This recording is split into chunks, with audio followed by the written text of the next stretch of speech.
All righty. It's game time. Have no idea who's playing right now. I know Jarvis and Odell are both active. They just added Donovan Peoples-Jones second before kickoff to questionable.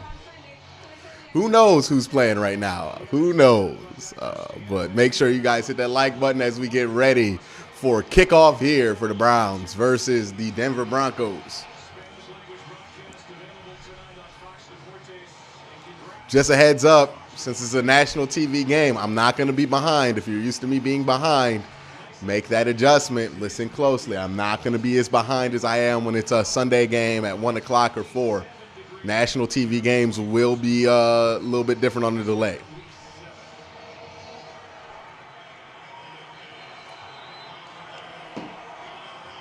Browns are receiving.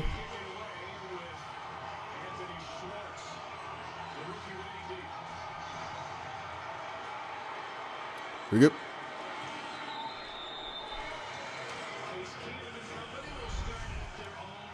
All right, we're going to get our first look at Case Keenum. Let's see.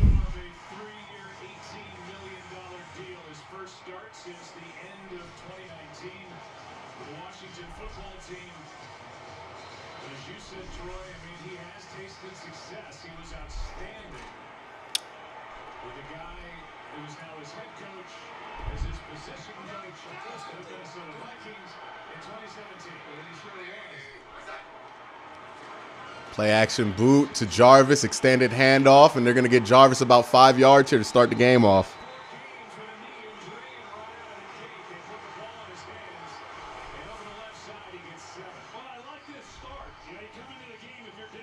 Okay, so that's working.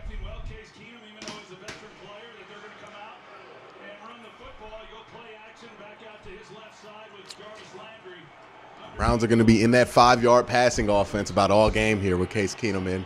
Nice to see Jarvis back. Browns trips left. Jarvis in motion. They're going to do the Tyreek screen. It's covered. Slip screen to Hoop. Hoop has space. He has a blocker. He's at the 50. 40, 35. There we go. Hey, Kevin Stefanski came out firing, put his big boy play calling pants on with 2 excellent play calls to start the game here. This is the Kevin Stefanski we remember.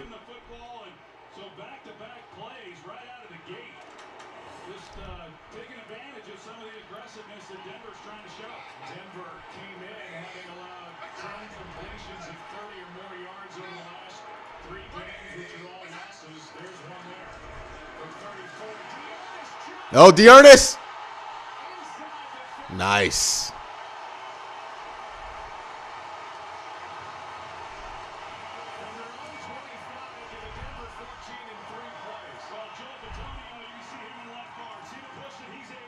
Oh, my goodness. There you go. Let's go, DJ.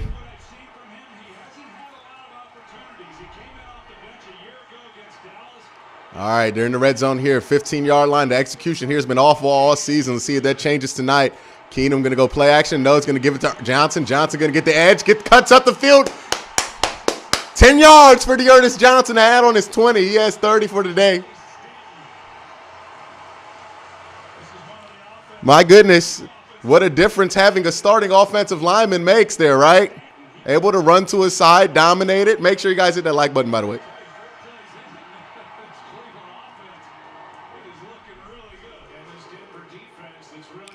Again, everything starts with the offensive line play when you talk about Cleveland Browns offense.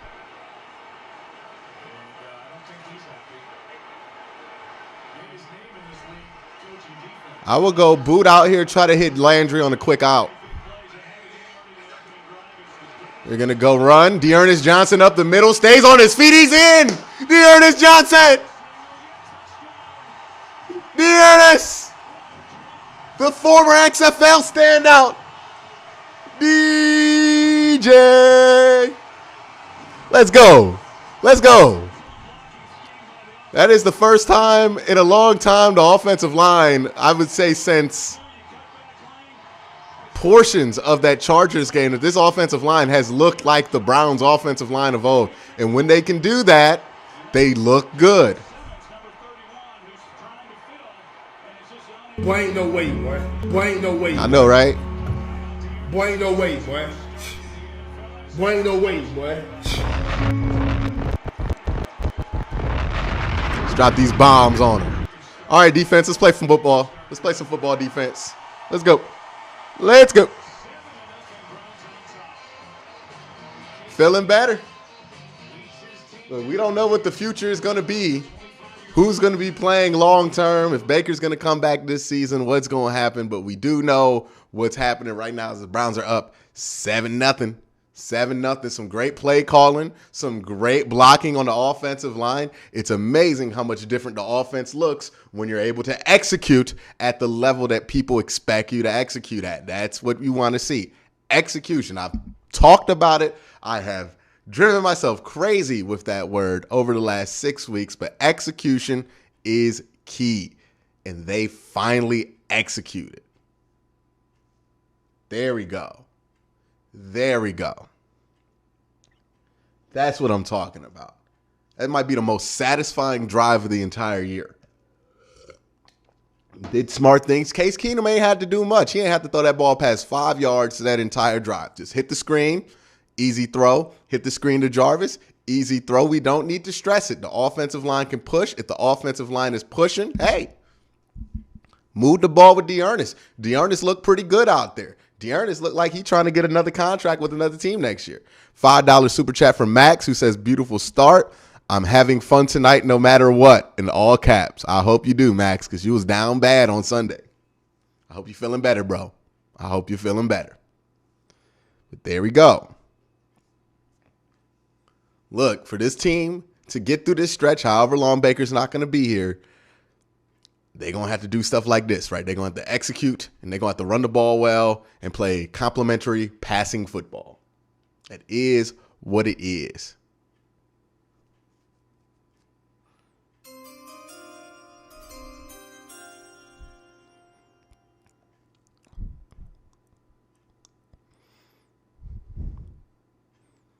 There we go.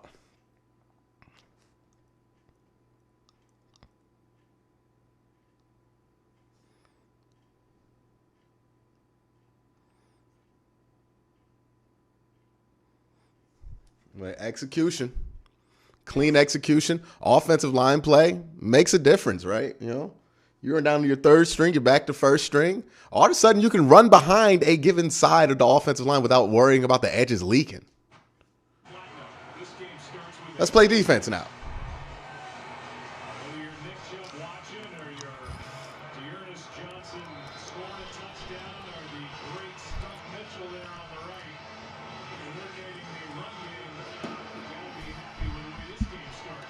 Stump Mitchell look like he'll fight you with no shoes on.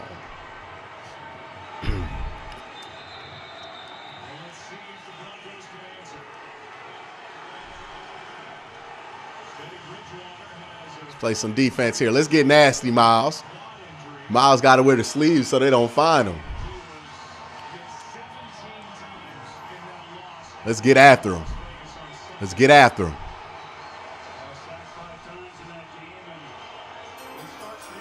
James with the super chat had to take a couple-day break from YouTube from last Sunday, Thursday Night Football. Let's go, Browns. Appreciate that you're back, James.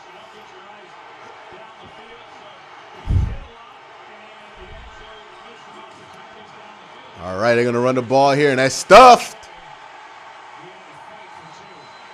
Greg Newsome back on the full play count this week. That's going to make a difference. Mac Wilson out here playing. He was questionable. Sione Taki out there. I want to see where everybody's lining up defensively. But right now it looks like they're running 4-3.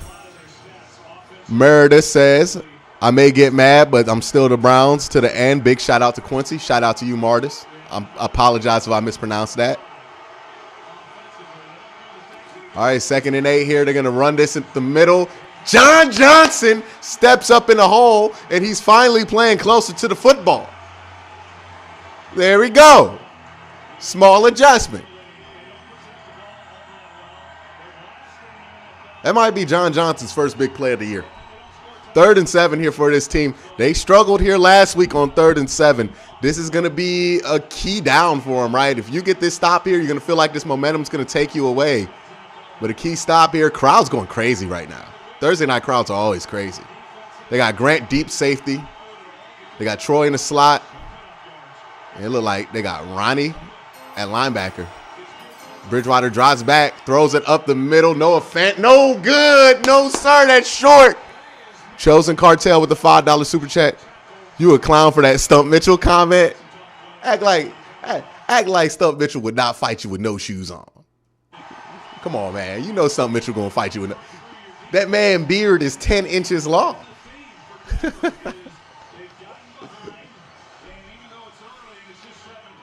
Stump Mitchell will fight you like an anime character and will win. I bet his slaps be hard. You be slapping your helmet, you be getting a concussion. Stump Mitchell look like he got strong hands, man. All right, we get the punt. Felton gonna let it bounce out of bounds. Okay, Felton, don't do that. I mean, you probably saved 6 yards. It's gonna take all of us. There we go. There we go. I like it. I like it. Look, I think underneath the tight end, that might be an issue later on in the game, but for right now, we looking good. Let's go. See if we can continue to run this game. Now, look, first drives can sometimes be a mirage just because you can script those drives perfectly. I don't know what the Browns script, but most teams do script drives.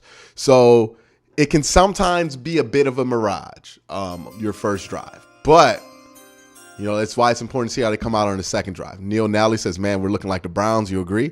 They're executing, Neil. That's what I've been saying. The talent's there. The players are there for the most part.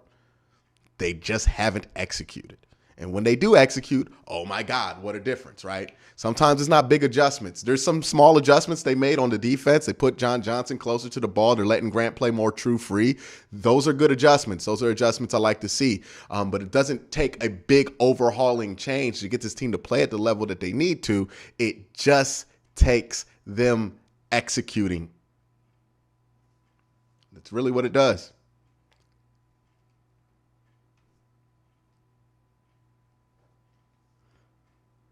So execution, man, it's going to be key. Going to be key. I know I harp on it. I know it's a real simple thing to talk about, right? It's not like the most secretive trick. Oh, let me go figure out a bag and try to like impress you with my knowledge of football and like figure out some sneaky trick here. No, sometimes football, winning and losing is just about your execution of the game plan. When you execute, you win. When you don't, you look like garbage. Pretty simple. This has been, that was Kevin Stefanski's best drive.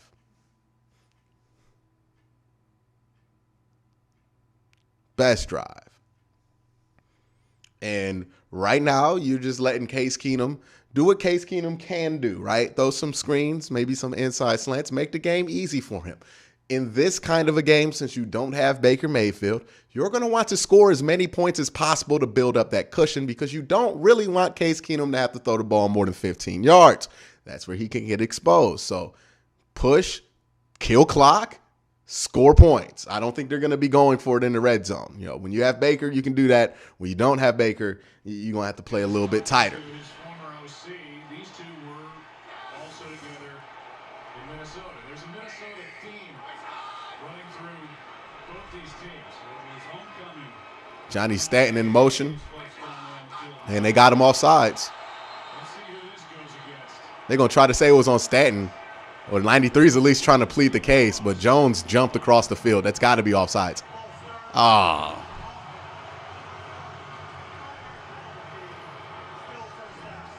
Well, let's see.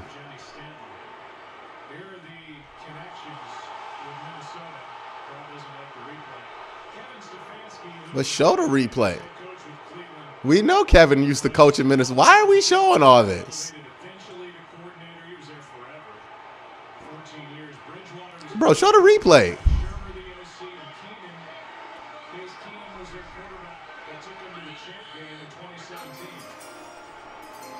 Demetric Felton with a good run to the left side here, and he's going to get back that penalty yardage and some. Yeezy, Case Keenum won 11 games too. He threw 33 tubs, TDs. Is that what you try to say? Yeah, I'm not worried about Case Keenum winning regular season games. I mean, division games, yeah. I'm worried about Case Keenum in the playoffs. Like, I ain't trying to see Case Keenum in the playoffs.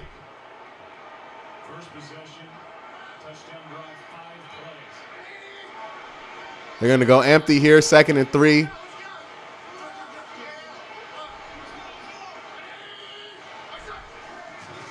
Jarvis. Here we go. Juice with his 2nd first down of the night.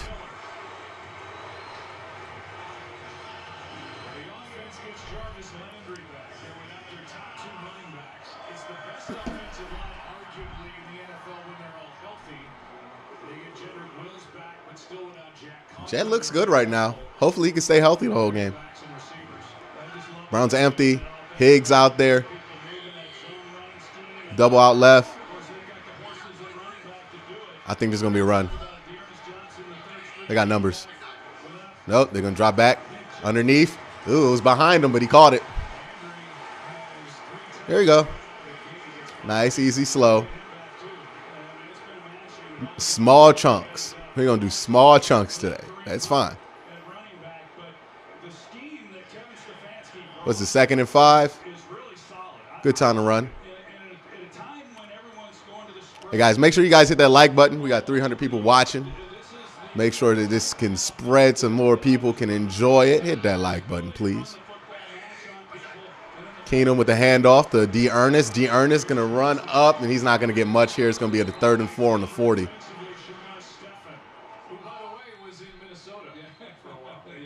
Somebody hurt? Sounded like an injury timeout. Yeah, it's going to be one of their safeties. Shelby Harris is somebody to watch on that defense. One of the better run-stuffing defensive tackles in all of football.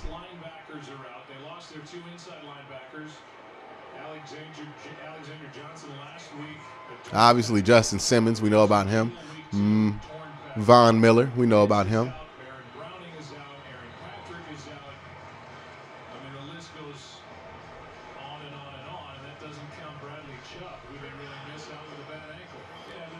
All right, let's convert here, Case. They've just given up too many big plays. Just have not played particularly well. They've held up pretty well in the run game for the most part. Pittsburgh had a big game, about 150 yards rushing. Other than that, Johnny Stanton as the running back right now.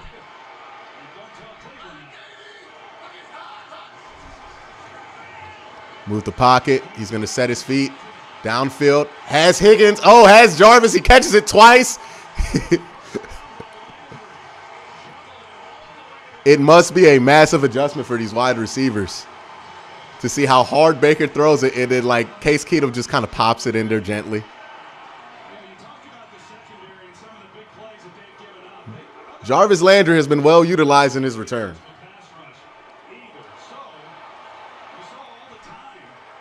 Boy, he almost dropped that.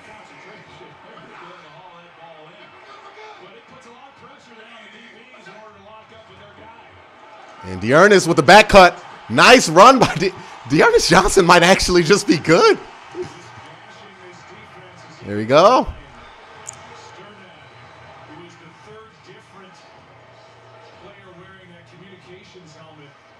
There we go.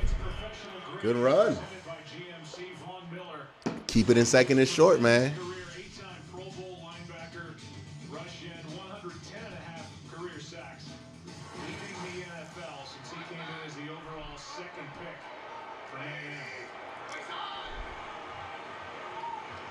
Tight coverage there.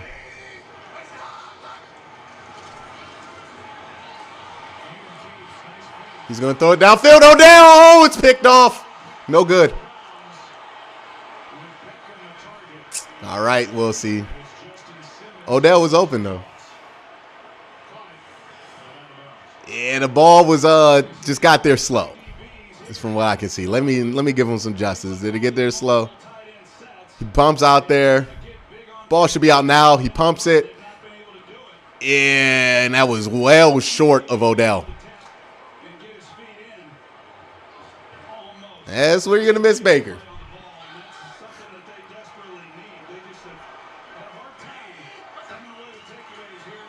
There you go, tight end run. There you go.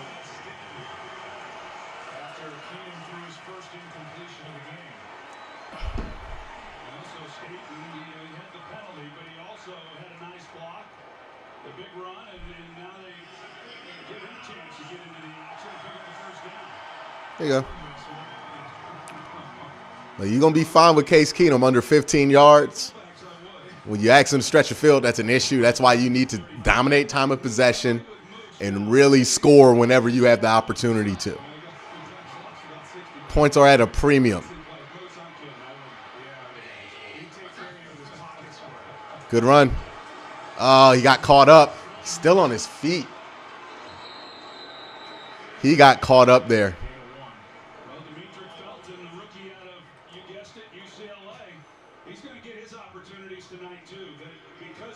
All right, let's get something here on second down here. Be a nice time for a rollout to like maybe an 8-yard route to a tight end.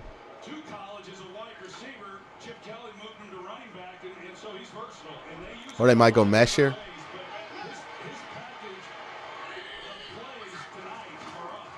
They're just going to run it with the earnest. It's going to force third and short, but there's a flag on the play. Ah, yeah, it's not good if it's holding.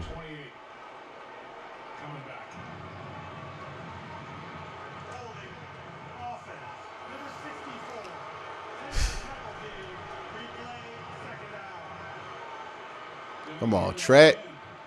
Whistling through the referee's mic. Take a look at the movement there, but that's going to obviously be a factor in the passing game. That's really not a hold. It's ticky-tack. Hey, you're not really in field goal range right now with that wind.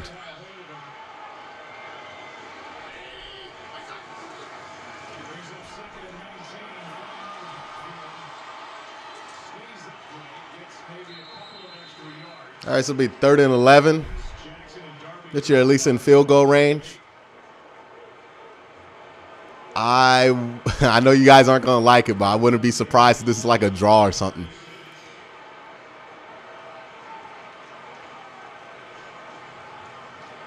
Keenum is obviously one of the more serviceable backup quarterbacks. You may not win because of him, but you're not going to win in spite of him.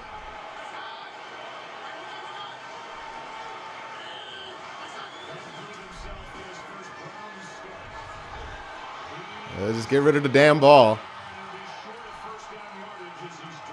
All right, kick the field goal. That's fine. That's fine. I was expecting to use a ton of Zach McLaughlin anyway today. With what is called 11 robber, they're man everywhere. They drop a guy down into the middle. He takes the middle of the field. Man everywhere else.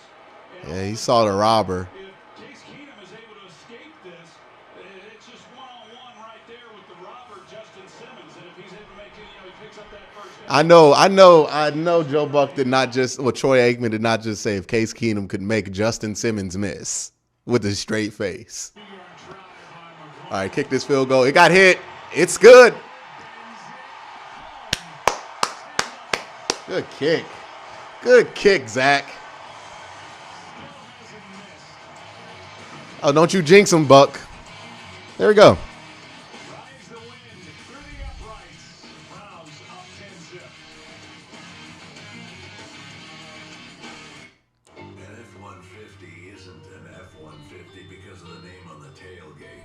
It's an F-150 because it's built for tough, built to haul more, built to tow more. For the people who count on it. Aikman. Because they know that brawn can get the job done, but it takes brains and brawn to get it done right. Tough this smart can only be called F-150.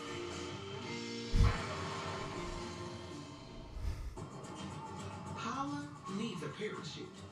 So, the marketing department sends her a promo code. Sales suggest the perfect style. Commerce makes it easy to buy. And service makes sure she gets answers to any important questions. Salesforce Customer 360 unites your teams with a single view of your customer. So Paula gets All right. Well, 10 points early. That's good. I'm fine with it, man. The UPS store can help your small business with more ease than you realize. Shipping, I'm fine with it. save you time for creating. Returning, printing, and shredding free you up to focus on designing. And notarizing, mailing, and I am absolutely fine with it. Chase McLaughlin. Oh, yeah, it's not Zach McLaughlin, is it? Zach McLaughlin's a dude on this channel who watches the videos a lot. everything My bad, Chase McLaughlin. in one place. How many McLaughlins do you know?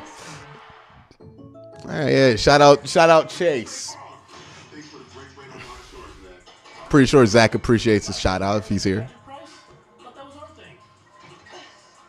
Thanks for the killer rate, Jake. Shreddy Betty got it too. Did I miss any super chats? Offers race that fit anyone's budget, even a man handstand. Thanks again, Jake. Hey man, chat. I would just tell y'all. Oh, wait a second. Max with a $5 super chat. These analytics told Stefanski that the 3 points were a good thing. Yes, because there's a difference when you think you have your franchise quarterback out there versus Case Keenum. You know what I mean? Like there's a difference between when you gonna go for it or not, right? When you have a guy you could believe is gonna make the play and not. So they're making the sounder, more game managing decision, which is fine. This is exactly what I expected. But chat, don't wear yourselves out arguing about Case Keenum and Baker Mayfield all day. You just enjoy the game. Jarvis with a $5 super chat. Appreciate you. Look at that time of possession. That's what you want to do. You play like that for 4 quarters, you'll win the game. Playoff team, won a playoff game. Spencer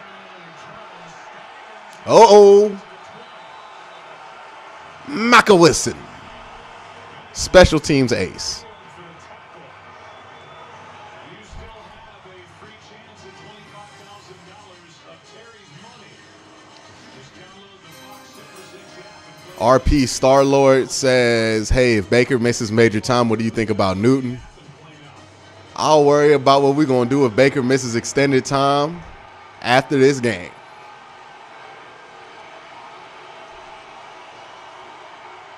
Let's be honest. You don't win this game, it don't really matter who's missing what time. Malik McDowell just jumped off sides. Good job there by Teddy Bridgewater. Not always easy to do on the road. Underneath center, able to use the hard count.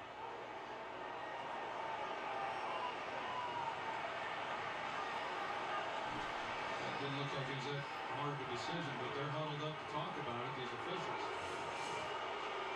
Well, the first official on that side came running in and said offside, but let's see what the call is. Come on, man. Just call this a... This is on a fraction defense. Number 58. 5-yard penalty. Still first down. Malik McDowell guilty of the 5-yard infraction. First and 5. All right, let's get it back here. Let's get it back here. Williams, the rookie from North Carolina, second. Well, they're playing tight on these edges. Fans have been screaming out to see more. Ronnie's close to the box, too. Myles Garrett did his Euro, didn't get there. Taki, they did a good job on that screen. Picks up the first down across the 30. Matt Wilson, the first one there, gain of 8. There's nothing that Denver has is they've got Ike They called the right play there. Jackson, Melvin Gordon, and Javonte Williams. Those guys alternate pretty much every series. So Melvin Gordon starts out first series, next series here comes the rookie Javonte Williams, and they're both solid players. The problem, as I was saying earlier, is they just got behind in games. All righty, 1st and 10. And good. Oh, is that Malcolm Smith? Oh, Malcolm Smith's back. Middle linebacker Anthony Walker at the end, he gets 6. That's Malcolm Smith. He's back. That gives me hope. Miles Garrett, who is leading the league in sacks and tackles for losses, he is getting better and better. It's amazing the dissonance between how they have played and where they rank defensively. 2nd and 4 here. Miles gets doubled. They're going to throw it downfield. Greg Newsome. Oh, good coverage. Better ball. Better ball and catch. Wow. I don't know what Greg could have done there differently. Maybe he could have turned around. Sutton, tight coverage. Yeah, he turned, looked for the ball, identified it, put his arm up. It just, wow, that's just a lucky catch.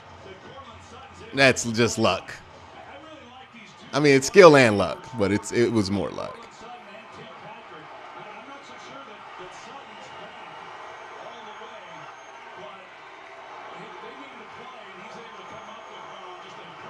All right, 1st and 10 here. Tag McKinley. Oh, get there. Good play, Troy Hill. Yeah, he saved the Browns about 10 yards on that play. Troy hasn't been great in coverage. He's been really good at run defense.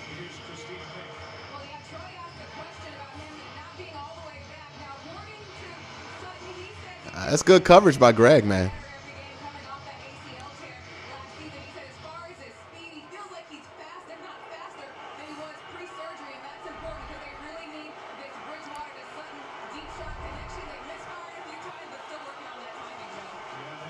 Oh, good play, Tack McKinley.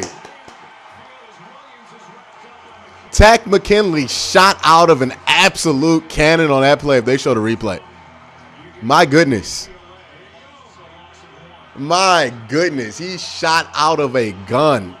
He still got gunpowder on his butt. How fast he came out there. They're going to go to TV timeout here. Hey, good defense so far, man. There's not a single thing here I've seen defensively that I felt like they've given up something too easy. They're contesting everything. You know, you get a play made on you, get a play made on you. I ain't going to be mad about that. So, you know, I'm happy with where the defense is. Tack's been active. Tack looks like he's ready to go. That's the second time he done shot out of a cannon like that. So it looks like Tack's ready to prove something. But, hey, here we go, man. Thursday night football. Way to turn it around so far in that first quarter. Like what I saw from the offense, like what I saw from the defense. Can't really complain so far. Yeah, I thought that was Myles Garrett, how fast he came off the ball. But I'm like, Myles don't even come off that fast.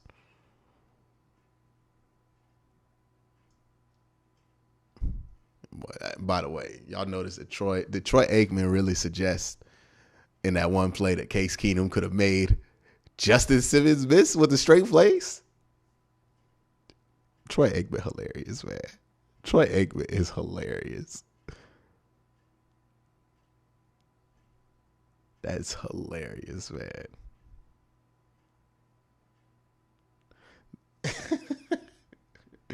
But hey, man, so far so good. While we're down here chilling, relaxing, let's make sure we hit that like button, man. Make sure we get that like going. I want to see how many people are watching versus how many likes we got. Hopefully, I'm not disappointed in that number. Let's get these likes up, man. Where we at? All right, so 463 watching now. That's good. How many likes? To only 184 likes for 400 people. We got to get that up. Got to get them likes up. So make sure you hit that like button if you like what I do here, or even if you don't like what I do here, hit that like button. Hit that like button. More people can join. More people get recommended this. More people will know where to go to watch this game. So check it out here. Hit that like button.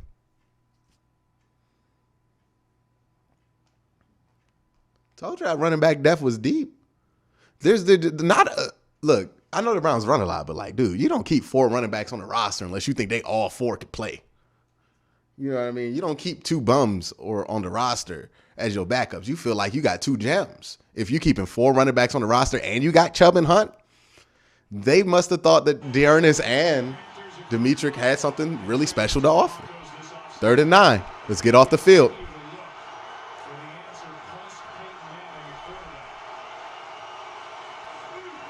Tack shot out a cannon again. Too much time. Picked it off John Johnson.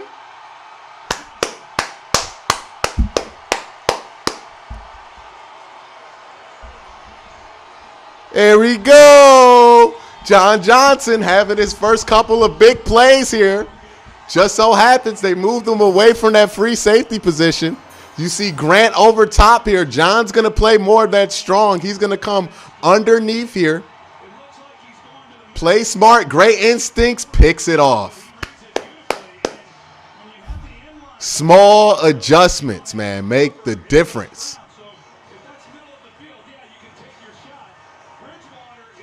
Small adjustments make the biggest difference. Michael Stone, $5 super chat. My heart hurts for Baker. Can't imagine how much pain that he is in with that shoulder. I hope he recovers soon. We get to see him healthy again. He will be healthy eventually. Good screen. Dearness playing the game of his life. Should have lost 5, got 4.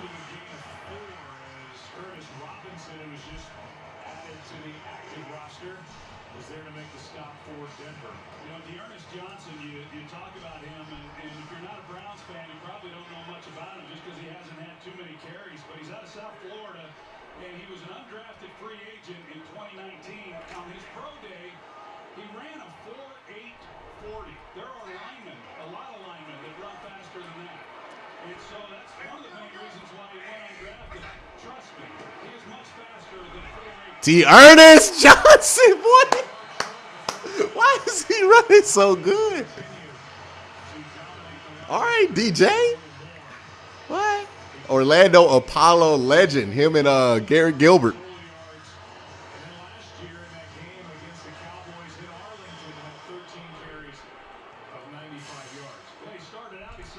Third and 1.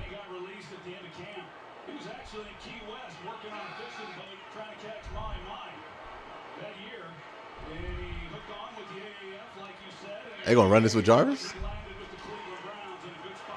There you go, D. There you go, D. There you go, D. Stay on your feet, D. Double D. Double D. We going double D today.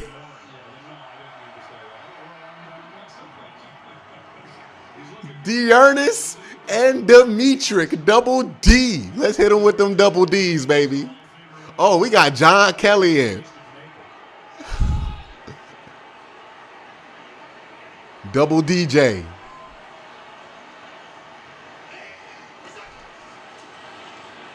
John Kelly, boy. John Kelly. Let's go. Let's go, man. Let's go. Let's go. Demoralize them. Run it with anybody.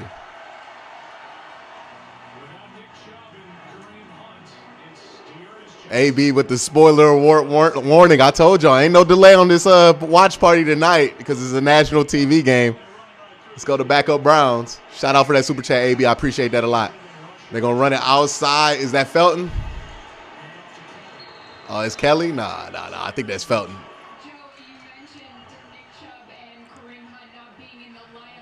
Boy, Stump Mitchell know karate. Look at Stump Mitchell. Don't Stump Mitchell look like he know karate? I bet he know all the karate moves. Again, AB, I appreciate that super chat.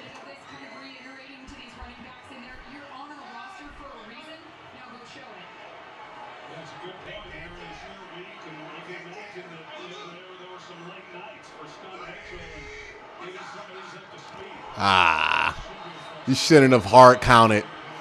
Why are you hard counting yourself right here? That's on Case Keenum. Why did you hard count?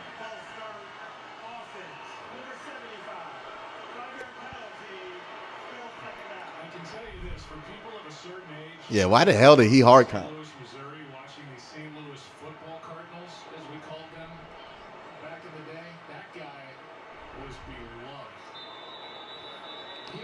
Stump got the best name for a fighter, too. Stump. Let me tell you something, man. Somebody tell me a dude named Stump want to fight me. Guess what I'm doing? Staying home. I'm good on that. I don't want no problems with Stump.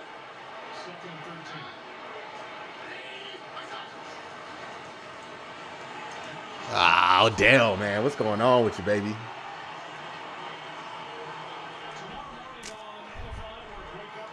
Odell, what's going on with you, man? Tonight's game and preview all of Sunday's action.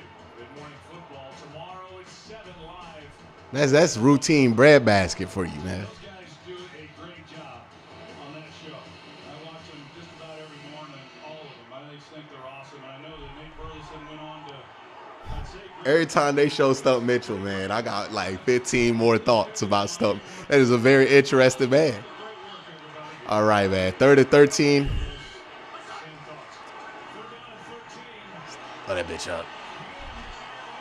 Oh, my God. Oh. All right. Punt it.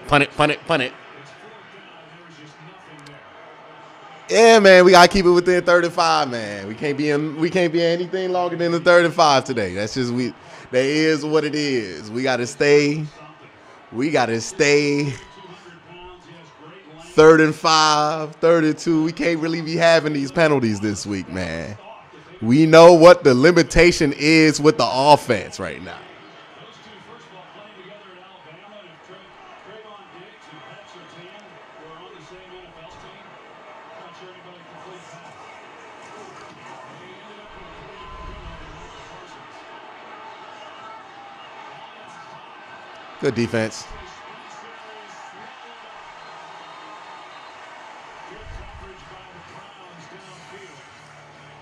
There we go. Yeah, it's crazy how Jamie Gillian got better at punting once they brought in a bunch of other punters to compete with him.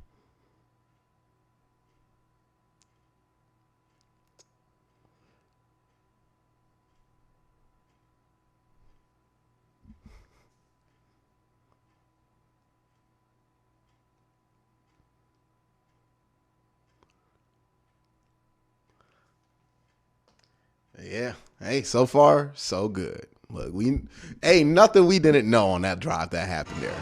You get behind the sticks, you get to 3rd and 13 with Case Keenum, you already know you're going to have to punt that or kick the field goal. Because it's like, I like Case Keenum. He's a professional backup, but, he's Case Keenum. Like, the reason he doesn't start is because he can't do 3rd and 15 and 10 yards downfield. He has no deep ball accuracy. It's not a slight to him, but you know what I mean? Like, it is what it is. AB with the $2 super chat. Broncos 12-1 versus the Browns since 91. Break that stat. The Browns actually won, I think, not the last meeting, but the second to last meeting, because they lost in 2019 in Denver, but won in 2018 with Denver. I believe Jabril Peppers made a big play in that game. Baker, I believe he had a game-winning drive technically in that game.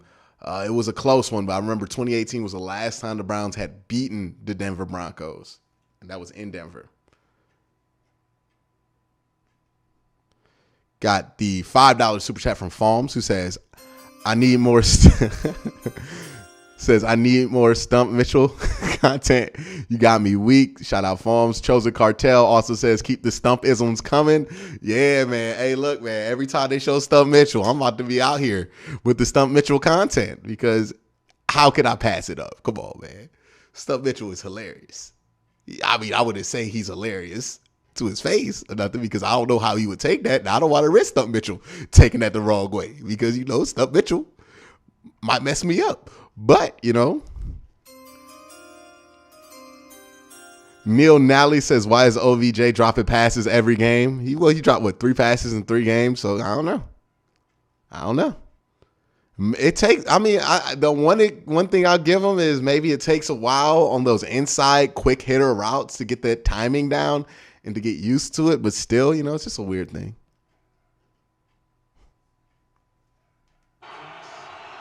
All right, defense back out there.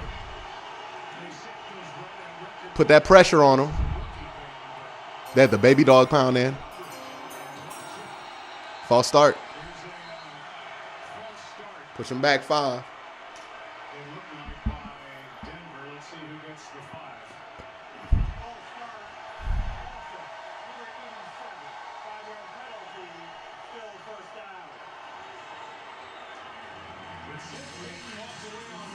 Look at the list of guys that they have had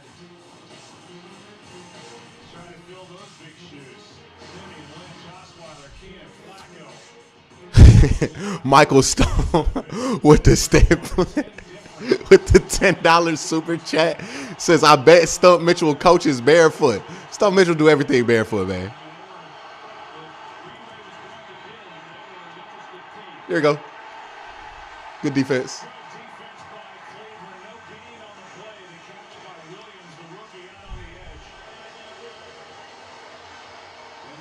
There you go. 2nd and 15 here. Push him back, push him back. Again, Michael Stone, I appreciate that super chat. Thank you for that. And yeah, Stump Mitchell definitely do coach barefoot. With some tape on. Stump Mitchell is a Street Fighter character. 2nd and 15. Good pressure, good screen though. Good tackle by Anthony Walker. And that's going to be 3rd and 10 here, backed up in their own territory. Force a punt here, you'll get good field position back.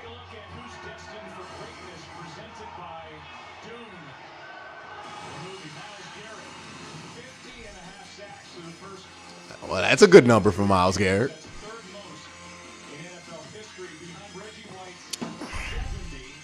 Damn, Reggie White.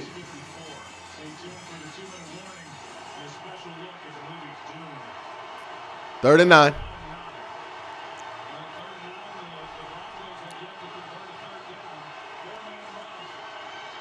Not much pressure here underneath. Rally to the ball. They're short. Punt behind the 20. Good play, Troy Hill. There we go. There we go. Back against the wall. They're coming out playing their most complete football of the year. I love that. I love that. They put their own back against the wall, but back against the wall, they're coming out playing their best football. Timmy Curtis with a $10 super chat saying the defense is looking good. I would agree.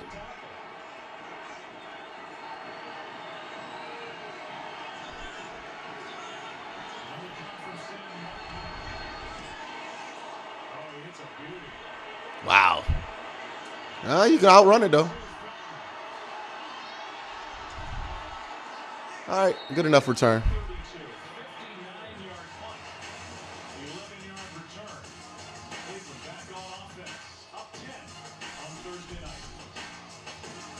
Good job out there, man.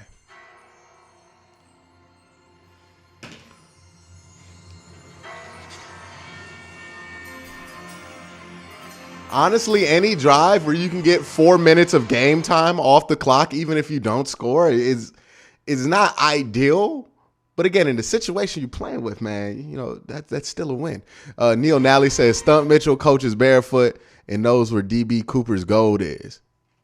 Now, y'all just call it Stump Mitchell old. Stump Mitchell is not old. Stump Mitchell is eternally youthful. You call Stump Mitchell old, he'll pop out real quick, pow, with the jab. I'll tell you right now.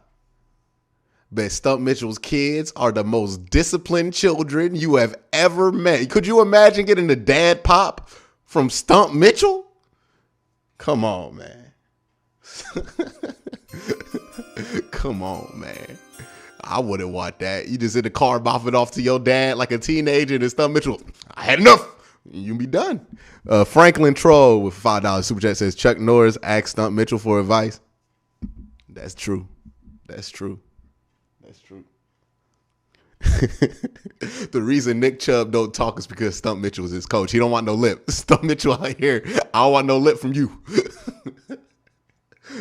I bet Stump Mitchell has never had an issue controlling the room in his life. Shout out Stump Mitchell, man.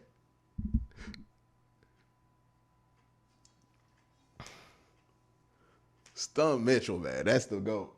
That's the true GOAT. I need somebody to make Stump Mitchell shirts. Where's the Stump Mitchell merch? Y'all better cut Stump in on that too. You know Stump don't play no games.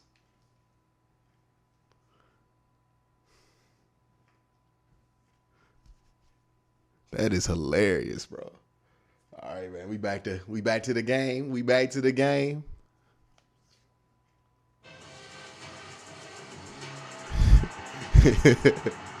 Ernest Hunt out here.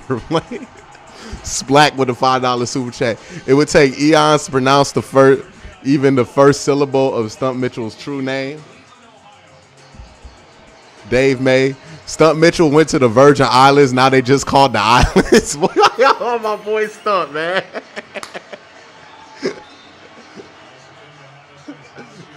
Hey, Stump Mitchell broke Baker's arm. That's how Baker arm. He patted Baker on the shoulder, just broke his arm. That's how Stump Mitchell hurt him.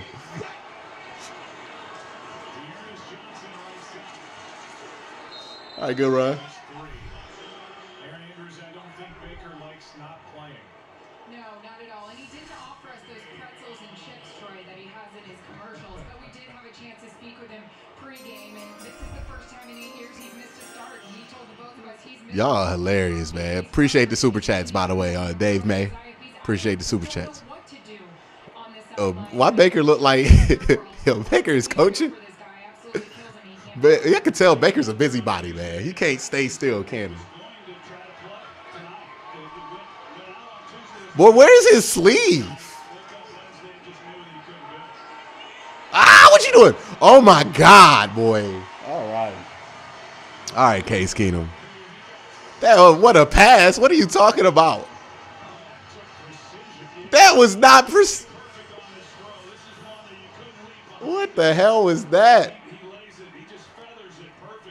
Oh, okay. All right, man. It got completed.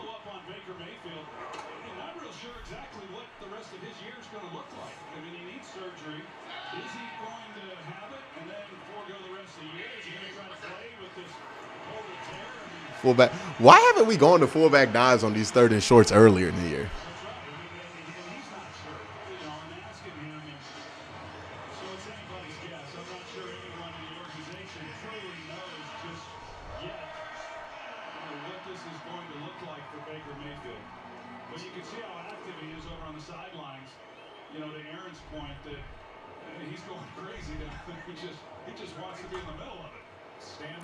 Yeah, man, I don't think Baker missing more than 2 games, man.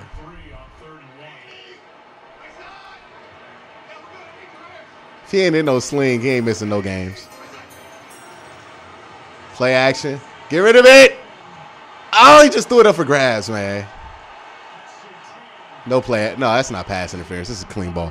Franklin Toll says the running backs only this good because they're afraid to accept Stump Mitchell. Hey, man.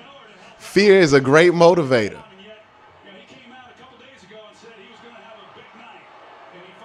Fear is an amazing motivator.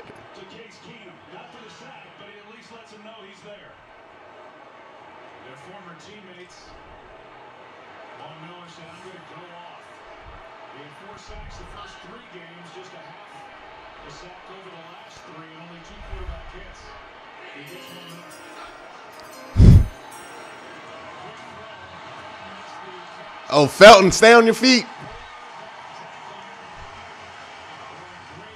Michael Stone says Stump Mitchell's kids coming out like mini Stump Mitchells, beard and all. Could you imagine Stump Mitchell at an AAU game or at a POW 6 football game? Could you imagine Stump Mitchell out there?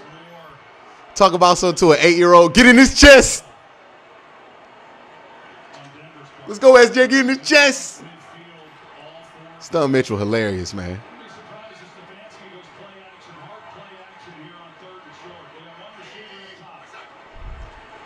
Play action. Good block. Good ball. There we go. There you go.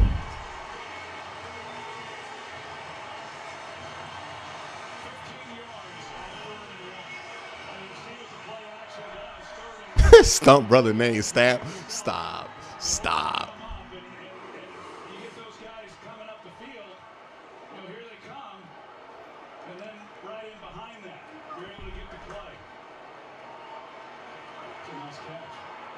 Good catch by Harrison Bryant.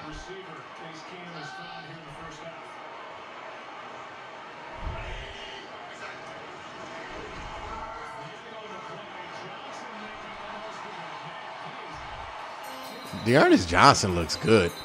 Max Nilikenko, Felton, bright future ahead. $2 super chat. Appreciate that, Max.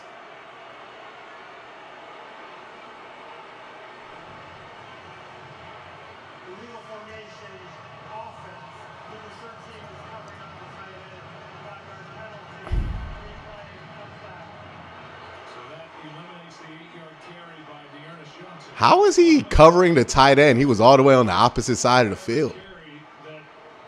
I guess he wasn't supposed to be on the line.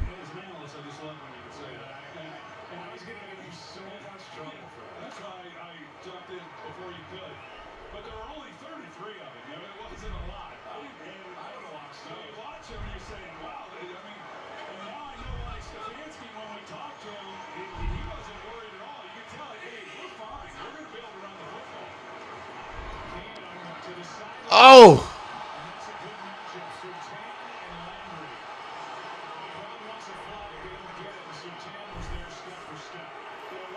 Was that good coverage? Let me see. Good press by Surtain. Way to fight back, get to it. Nah, Jarvis, that wasn't pass interference. It was behind him.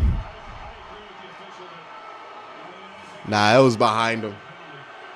Maybe if he was at a little bit better position, he would have had a chance for it, but he didn't really have a chance there to get that.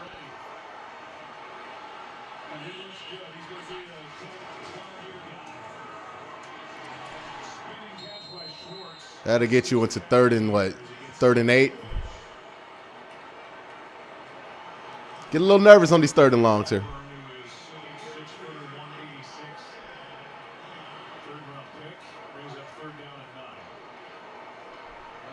Yeah, see, I see some people saying like their arm was being held, but like at some point, pass interference is more about where the ball is in relation and in context to that play, more so than what kind of grabbing's going on.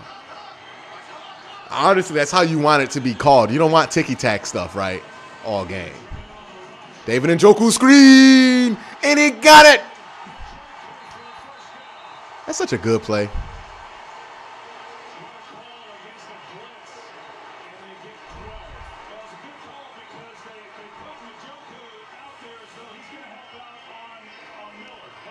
He does a nice little job, too.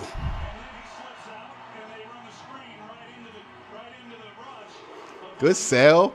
So they understand what they're up against. Just really good play calling, you're right, from Kevin Stefanski. And great execution by this offense. And again, they have Blake hands out of right tackle, not Jack Conklin, now missing his second straight with that knee.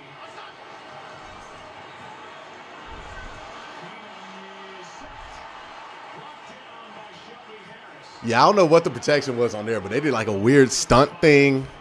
I felt like that ball should have been out faster. It looked like a design quick ball.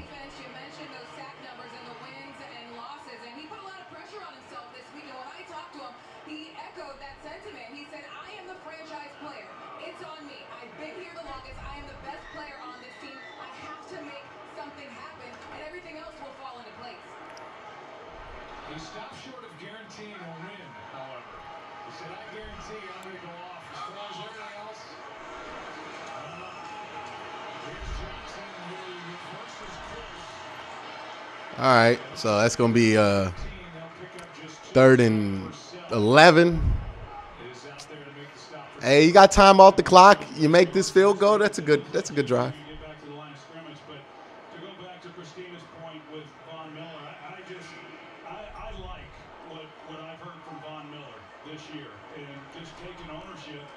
And saying, hey, he knows who he is, and he knows the impact that he brings to a game, and he has put it on himself, and I admire him for doing that. 2-minute warning here in Cleveland. We're gonna go 2-minute warning. Look at Dune in theaters October 22nd. Yeah, right now I don't want Case to attack downfield because every time he's thrown downfield, like it's almost been an interception. So Train with the $2 super chat says, I feel like the play calling has been better today. Yeah, it's made more sense. Made more sense, definitely. I would agree with that. Well, all right, man. Got to get them slow, grind them out drives. So look, you take a lot of time off the clock. If you can get points, it's great too. You let your defense play well. Who's tweeting this nonsense?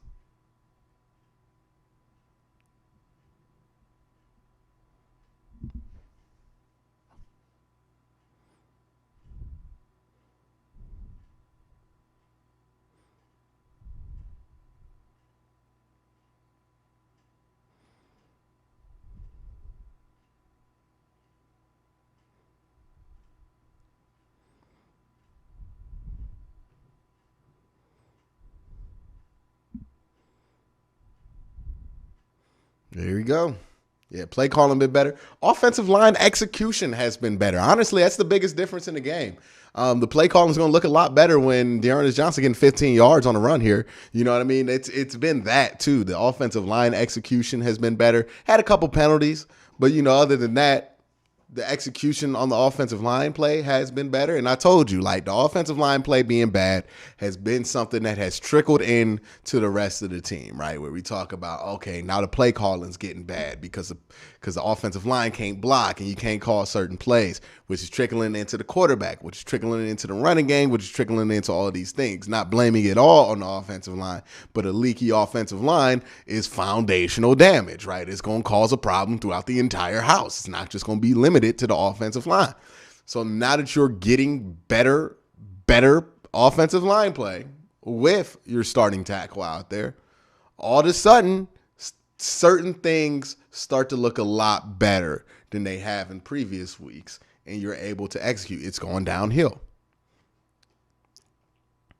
Thomas says, I have my TV muted and I'm listening to you, and it's much better. Come on, man. You missing out on these Troy Aikman dimes where he's talking about Case Keenum shaking off Justin Simmons. 3rd and 13 here, straight off the 2-minute warning.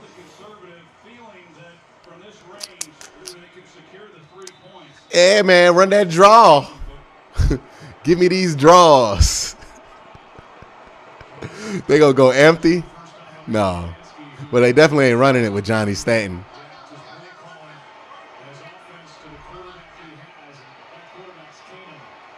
3rd and 13. Throws it. Oh! Odell fell. Man, you got to see that as a quarterback. If your wide receiver goes down that early in his route. Yeah, he fell real early in that route.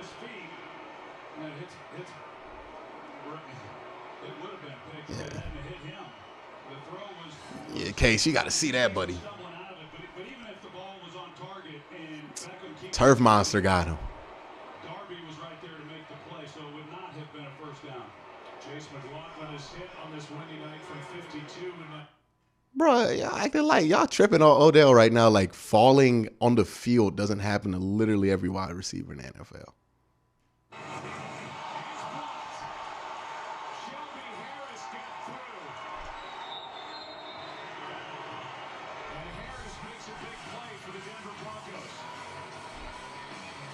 That wasn't the kicker fault, was it?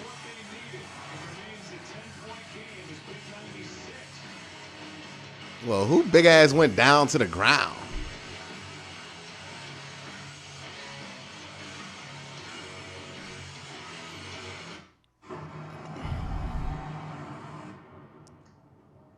Well, at least he got that miss out the way. You knew it was coming.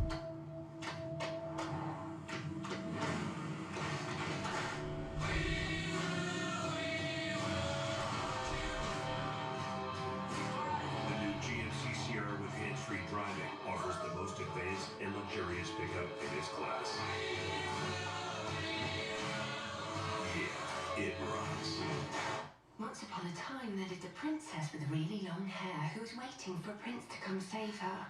But really, who has time for that? He missed another kick. He got to go. By the way, I'm just letting y'all know. The kicker missed another kick. He got to go. Just playing. Just playing. I'm just playing. But if he miss another kick, he don't fit. He got to go.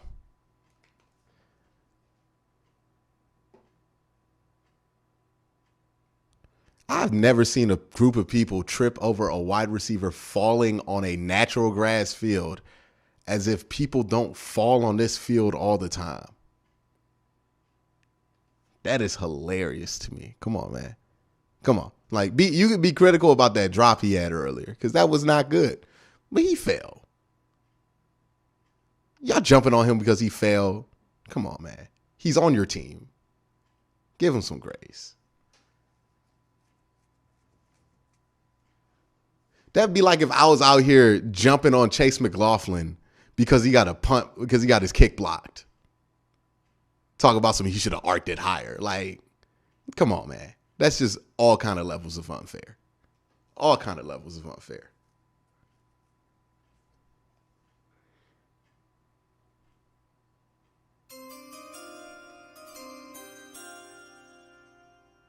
And then y'all say, oh, we only jumping on Odell because he's dropping easy passes. What about all the difficult catches he's made since he's come back? He's made like 3 difficult catches. Y'all don't jump on that. Y'all don't jump to his defense on that, right? He dropped one. Oh, shit. You know what I mean? Let's jump on him. Like, he's on your team. AB, I wrote my OBJ comment before that play. Okay. Thank you for the super chat, AB. All right, let's play defense here. 1 minute 50 left. Cleveland is allowed just 3 points in the last 2 minutes of the first half this season. Broncos trying to make something happen. The defense. Franklin told, even when Parkey missed, I was always like, well, at least he ain't Zane Gonzalez. Boy, Zane had one of the worst games of all time as a kicker. Franklin, thank you for that super chat. They immediately get right on the ball, but the offensive line started that as though they were going to get in a huff. Bridgewater Contain. There we go. Good play. in the direction of fans. He was looking for 87 a couple of times. And Kind of be interested. You get off the field here, keep that time on there with 3 timeouts. What a 2-minute offense is going to look like with Case Keenum in the game.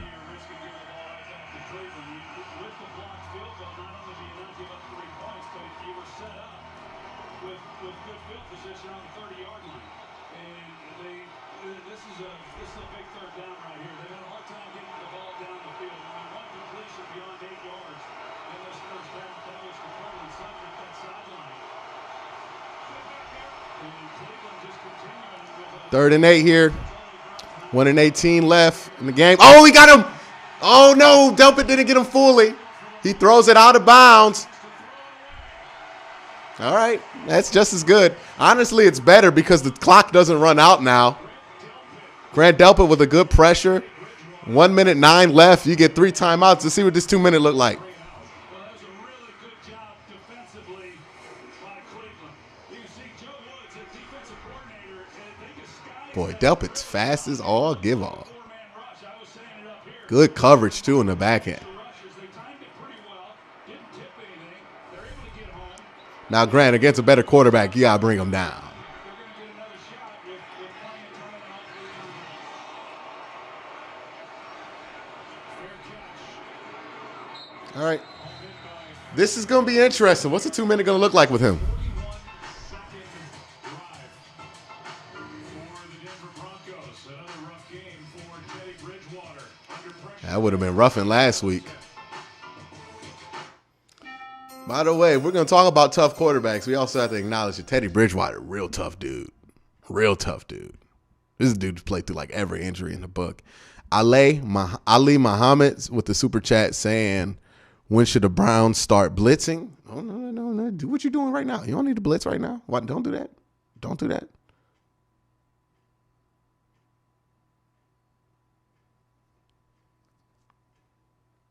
Yeah, don't do that.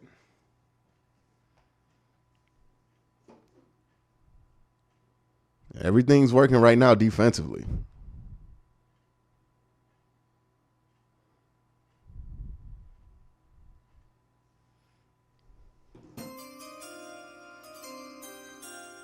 Ray Rags 14 with the $5 super chat says Josina Anderson tweeted that Baker, Nick Chubb both were forced not to play. I would have loved to see Chubb play, but Johnson is doing well. Hey, when it comes to one of these running backs, if they're hurt, they're confident with what they have with that depth there that I feel like unless it's the playoffs, they'll go with them. You know, they have no hesitation there. With Baker, there was a lot of hesitation in switching to Case Keenum just because we know what the limitations are with Case Keenum. But hey, a team like Denver where you expect to be better than, you know, you feel like you can beat them and Case is enough to beat them, you know. So I'd be interested to see who's going to play or if Baker can play versus that Bengals game, right? Because that's going to be a game where you're expecting to score a lot of points and Case ain't who you want to have in if you want to score a ton of points. We'll see. We'll see.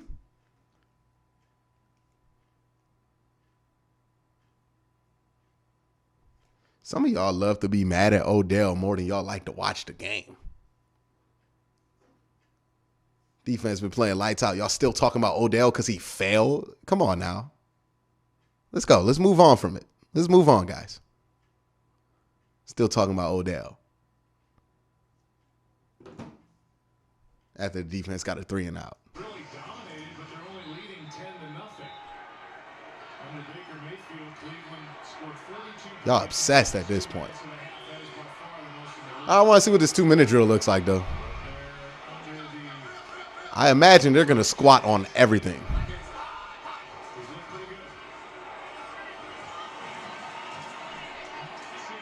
Yeah. We'll call it a timeout. They got no faith in this 2-minute.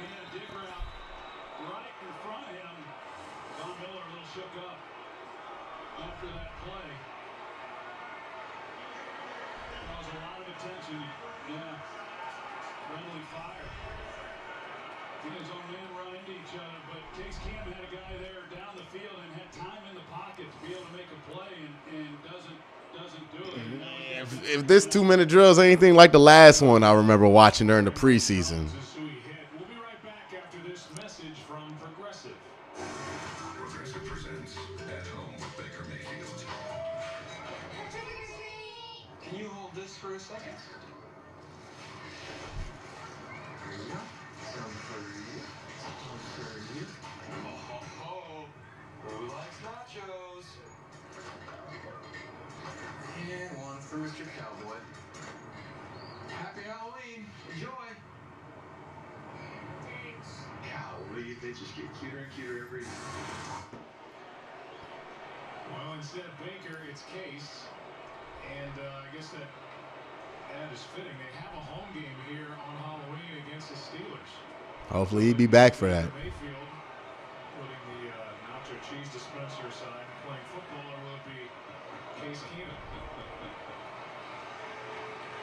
After this little mini break, after the Thursday. Yeah, it sucks. That sucks, man. After running into Draymond Jones. That doesn't look good at all. Hopefully it's a minor injury.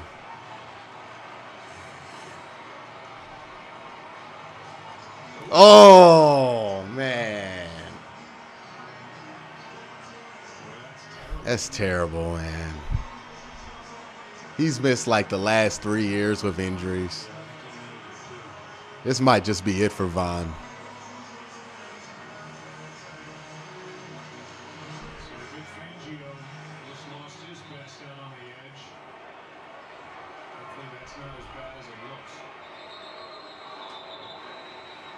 Hopefully it's just an MCL, man. To the Broncos. The clock running. The injury. Now 47 seconds remain in a 10-0. All right, so you got the extra timeout too.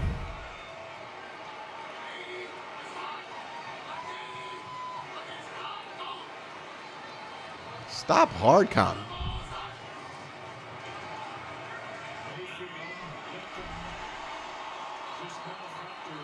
He hurt that shoulder. He hurt the shoulder. He's out. He's hurt.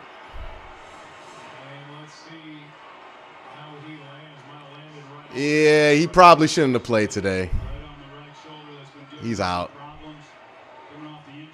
Also, guys, Odell's hurt.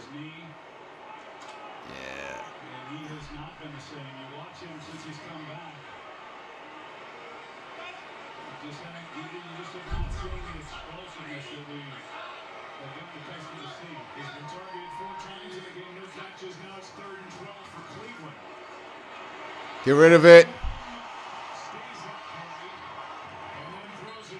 All right, so that 2-minute drill is just as bad as I thought it was going to look. Without your starting quarterback. Well, hey, man.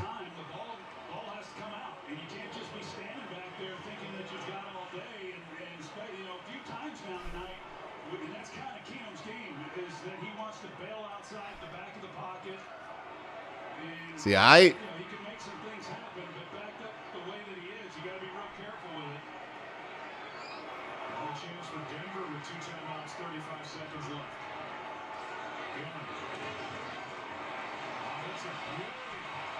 Oh, shit.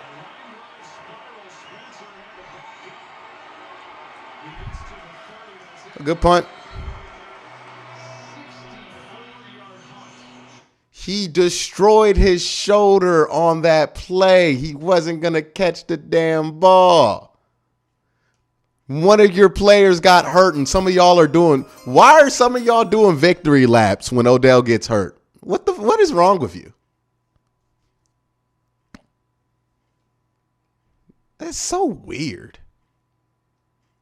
Ah, you're doing victory laps. One of your best player got hurt. Congratulations. Yeah, you're doing a victory lap. Wes B with the $5 super chat. Appreciate you, Wes B. Appreciate the super chat. Goodness gracious. Get a grip.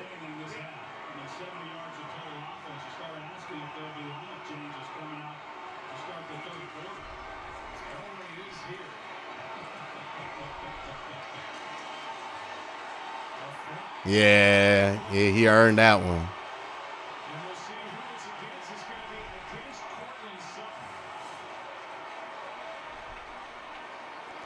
Cortland Sutton is huge. Yeah, that's on Cortland. He was trying to stop an interception from happening there. Look at that. Well, I don't know. Apparently, what we learned a few weeks ago, that's pass interference.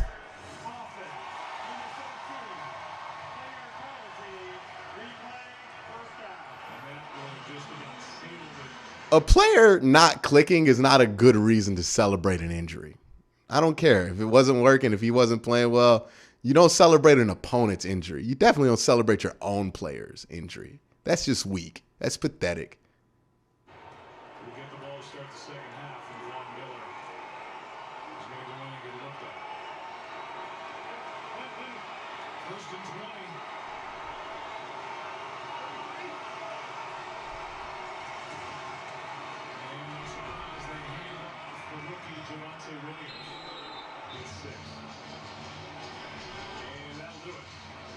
Yeah, it's going to do it. All right, man. Good first half so far. It's kind of exactly what you expected. You know what I mean? The offense, if they get that run game going, they get into third and shorts, second and shorts, they're going to be all right. You start having to get them to stretch out here, it's third and 15, fourth downs, all that stuff. They're not going to look so great. You know, we know what the limitations are with Case Keenum. We know who Case Keenum is. We know what he can and cannot do. He cannot stretch the field. He cannot throw the ball deep downfield. But he can throw screens, and he can go underneath, and he can complement a very good run game if you have the run game going. So right now you got what you want out of this offense. 10 points is fine. The defense was the side of the ball that needed to step up this week so far. They have done nothing but step up. I mean, great performances. John Johnson, an interception. You get some 3 and outs.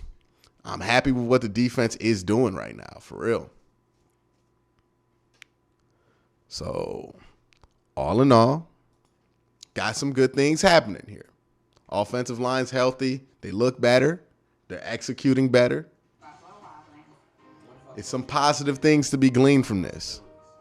Dunking on 10-foot rims by age 15. Rookie of the year and MVP in the same year. To some, the name is Candace. AB says, preach, OBJ is still a Brown, just need to click. Yeah, look, if it's working out or if it's not working out, regardless, you know what I mean? There's no reason to be disrespectful. And so much of the OBJ stuff turns into just outright disrespect and hatred of the man. If it ain't working out, it ain't working out. But you ain't got to be rude about it.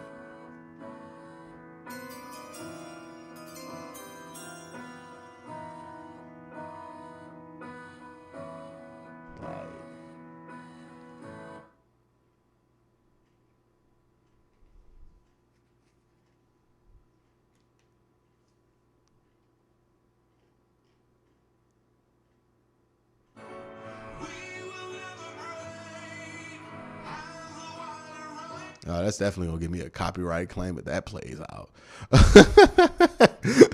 I'm not trying to get that. But yeah, man. Unfortunate. Look, Odell, I'm not saying he's had a good game. He's had a terrible game so far. He had that one play where he beat the guy by 3 steps and then Case just underthrew him. You know, He ain't been able to catch a break here. I think he's played well. I think he's been getting open. When he's open, he doesn't get the ball, or the ball's not accurate. It's been a rough go here.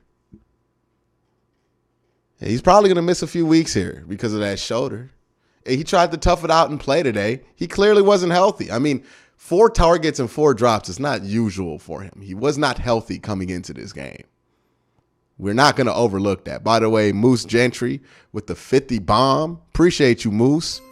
Appreciate you, man. Let me get that bomb sound effect playing for you. Let me get the, where's the clues, mom? Where is that at? I can't get the clues mom going. The clues mom ain't working. Yeah, so he's hurt. You know what I mean? He was hurt coming into this game. This was not news. He tried to tough it out. And I've never seen people be so rude to a player who's coming off injury like that. Y'all would give, if that was Jarvis out there, y'all would have gave him a break.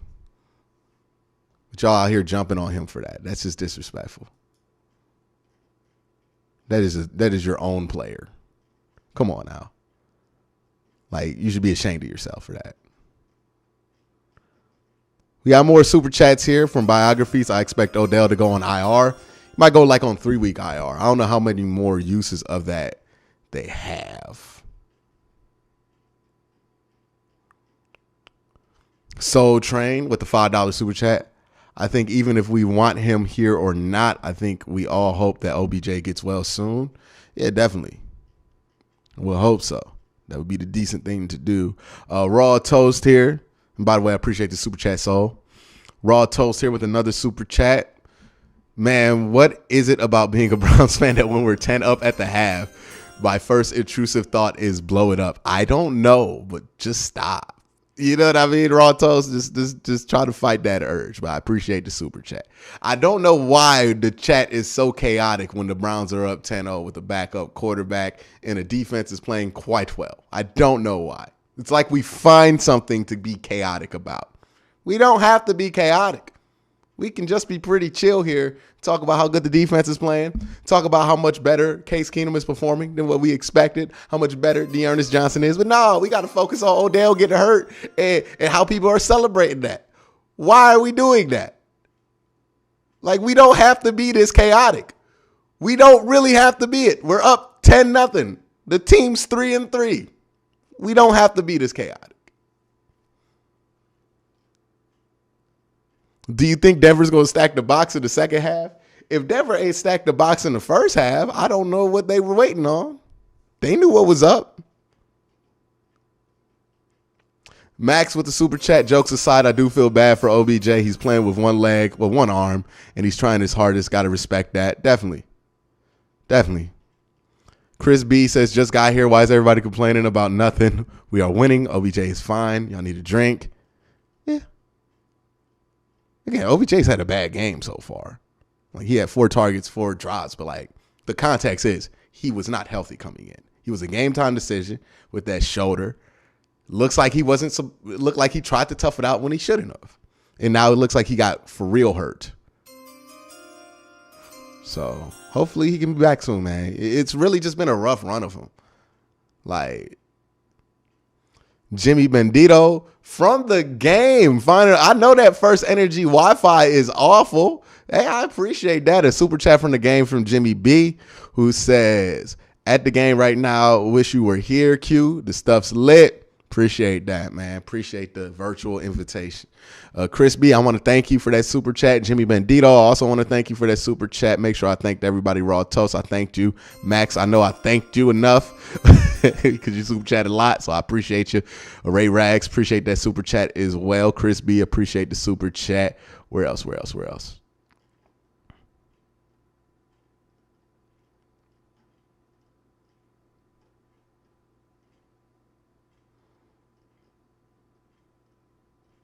We don't got to be chaotic. That's all I'm saying. Eric Schaff with a $5 super chat. Can't believe we have so many good running backs. Do you think it might be the line or the backs who make a crazy difference?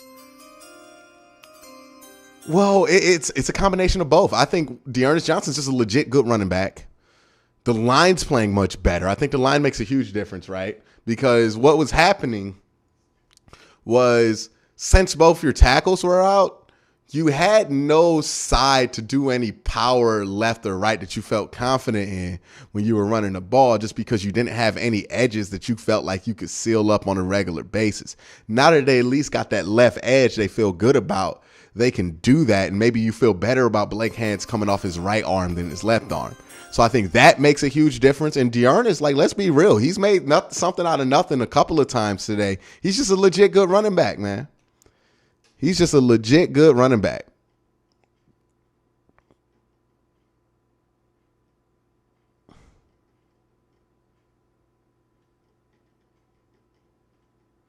Got a Soul Train super chat. You mentioned this here before, but the defense is completely different against teams that don't push it deep.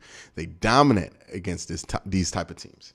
That is another key factor. That's something I did bring up. By the way, Max Haymaker with the $10 super chat. Dude, I love the content. Thank you, Q. Appreciate that, Max Haymaker. Thank you for that super chat. Soul Train, to answer your question, yeah, that is interesting, right? When the Browns aren't playing people who are going to be proficient in pushing the ball deep, because that's where the issues are. Now, what's interesting today, right? Not that like the personnel for the Broncos has changed anything, but what's interesting today is you're not really getting a ton of pressure like you did against Minnesota, one. But two, they've made some adjustments about where people are aligned. We're immediately seeing it because Grant Delpit is on the field way more than he has been on the field the last 2 weeks. That tells me that they have ended the experiment, or at least put a halt to the experiment of John Johnson at free safety. They're putting John back at strong. I see Ronnie Harrison as either a nickelback or a nickel linebacker. And I think they're moving these safeties closer to football the way they're playing Troy Hill. They're having them closer to the football. The closer you have John Johnson in the box, the more plays he's going to make. And it's kind of showing itself because he made 3 plays in this game just in the first half alone, when he ain't made no plays all year playing free safety. So you got Grant there, who has the explosiveness, the quickness to play that free safety position that John doesn't. And that's an adjustment there. Now, theoretically, you would hope that adjustment can help them against these deeper pushing ball teams. But right now, yeah, they're playing something that they usually play well against, but also they've made some adjustments that I like a lot. Max with the $10 super chat again. I appreciate that. I already read it out. I just want to say thank you again for that. MBM Mont with the MBM Mont. Is that like from Monte? All right, man, with the $5 super chat. We really have a 4-headed monster in the backfield. Yes, we do. The depth is crazy there. Dearness is legit good. Appreciate that super chat, by the way, MBM. But yeah, man. Jimmy with another super chat, $2. Are you going to a Browns game this year? I can't stream from the stadium, so I gotta stay home. Can't stream from the stadium. But appreciate the thought. Wes B with the super chat. Q, people are nervous, man. Too many expectations. Too long since we had real success. You know how folks are just bugging, may not know how to chill. Maybe that's it, right? Maybe the expectations have got to people, and that's why so many people are eager the second it looks like you could drop expectations to drop it because it's too much pressure for y'all. I don't know. I kind of enjoy the pressure that the Browns give you from week in and week out. But I think also something to understand is that if you're going to have a team that has Super Bowl aspirations, you got to know when to freak out and when not to, and what points of the season, you got to be die hard with it. Well, not die hard with it, but like to live or die as hard as you are, right? Like, it's like remember when the Cavs had LeBron? It would almost be a waste of time getting mad about the Cavs in October because you knew what happened in October and November, and for the most part in December, really didn't matter for what happened in June. That's what mattered for this team. I think that's something that we're going to learn here. Look, I think Baker's going to come back. He's going to play well at the end of the year, hopefully. This team's going to be good for a long time. They have a good structure, good coach, good GM. They're going to be good for a long time. We'll learn eventually how to handle these things. But yeah, it seems like everybody burns hard and dies hard like it's a playoff game every week, and it's just not the case, Next super chat comes from Matt Milner. Matt Milner, like D. Milner, the former defensive back from Alabama and the Jets. Says, can't complain about the game, appreciating the business-like approach. But the Browns, by the way, love the content. Q, appreciate the love for the content, man. Appreciate that. Did I miss anything else? Make sure I didn't miss anything else. Make sure I got all of y'all comments. Again, thank you for the super chat, Matt. I do appreciate that. West B got that in there. All right, yeah, we all caught up. I believe we're all caught up. All right. And just like that, just like clockwork, a few questions later, we're ready to kick this thing back off again.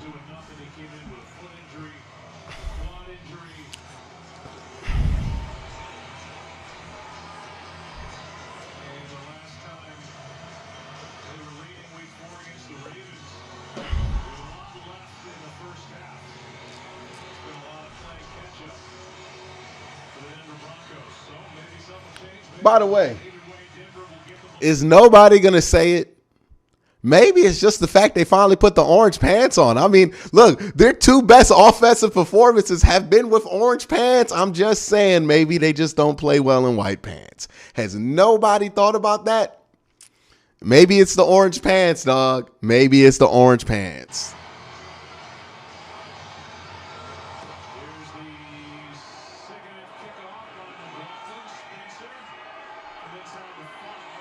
Yeah, take.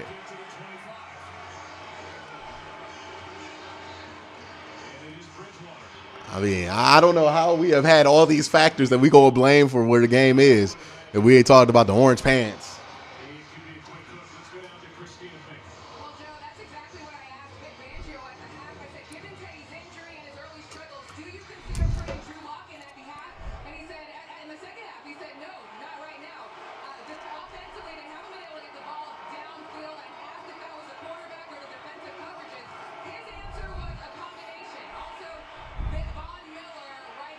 It's a good move by Noah Fant. Here's a decent start with a little pass to Noah Fant that goes for 9. Their biggest play, the 31-yarder, and a one-handed catch by Cortland Sutton. Other than that, not much at all offensively. Maybe that'll change. Second down and 1. Well, that play right there on first down is their second longest play to the play you're talking about to Cortland Sutton. Up this game for Denver. So the plays down the field, picking up yards have been hard to come by.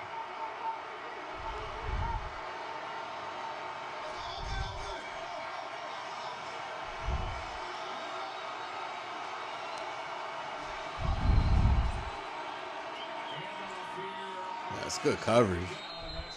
All right, so they got the first down there, but they didn't get much after that. And you want to focus in on these 3 downs now. Pat Shumar. Wasn't he the Browns head coach in like 20? Was he 2012, right? Yeah, Pat Shurmur. We've had so many head coaches.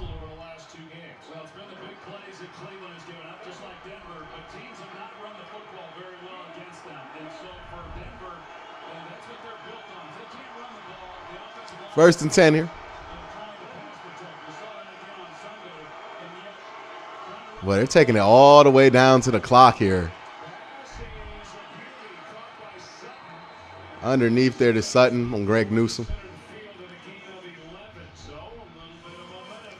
Yeah, they're coming out here on offense with more man beaters. So those slants are man beaters. Yeah, when they run in slants, they run in man beaters. So they've identified that the Browns have been in man early and often. Ronnie's going to be out deep with John Johnson, so watch out for that. They're going to run the ball, play action. Clowney going to keep up with them. Good pressure. Oh, and he got it. Did he get both in? Can we get a replay? Yeah, he got them both. Nice.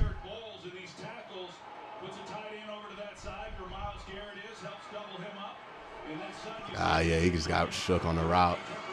All right, stiff up right here.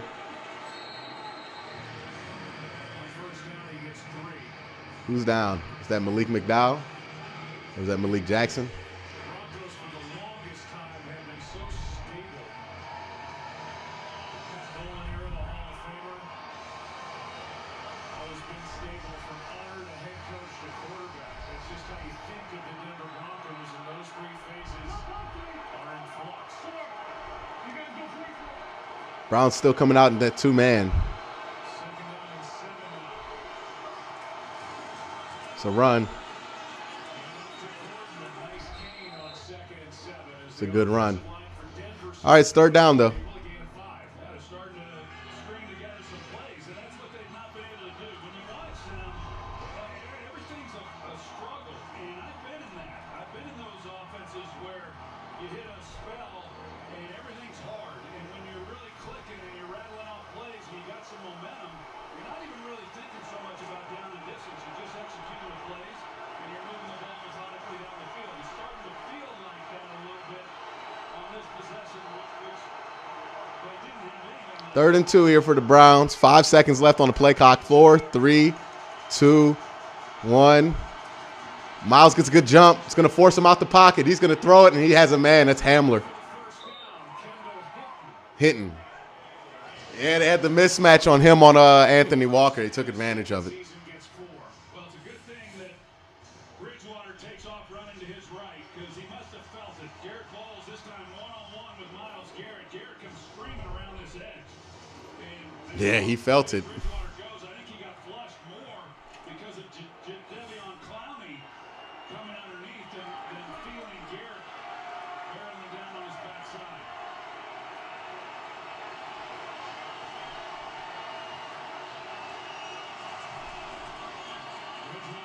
I think Troy Hill almost got a hand on it. All right, I expect them to probably adjust by getting lighter at linebacker here after this drive. They're really attacking Anthony Walker on this drive here. It's about 3 passes in a row they've gone at Anthony Walker's man.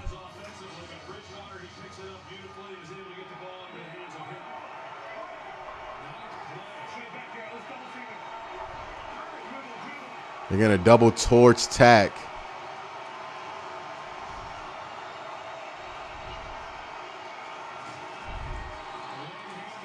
Good play by Jordan Elliott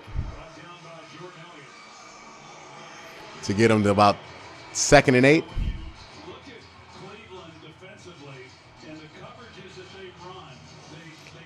They This ain't a prevent. a lot of too deep looks, and so for the most part, Joe Woods doing the same exact thing he did in the first half.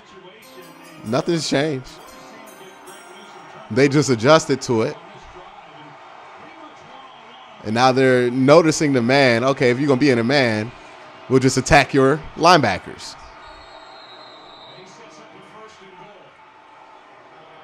There you go. See a blitz there. Took advantage of the hole in the blitz. Saw it coming.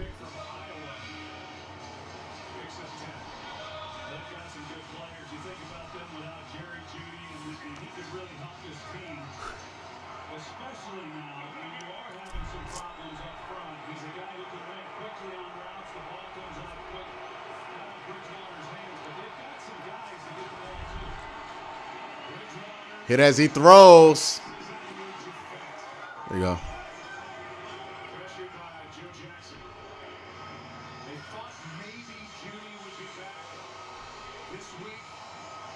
Squeeze the field, force a field goal.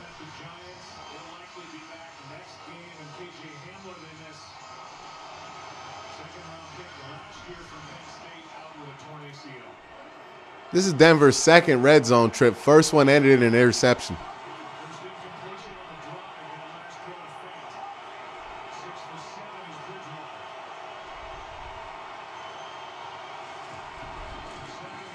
And that's going to be bottled up behind the line of scrimmage. It gets worse as he keeps moving. That's going to be 3rd and goal. Good defense.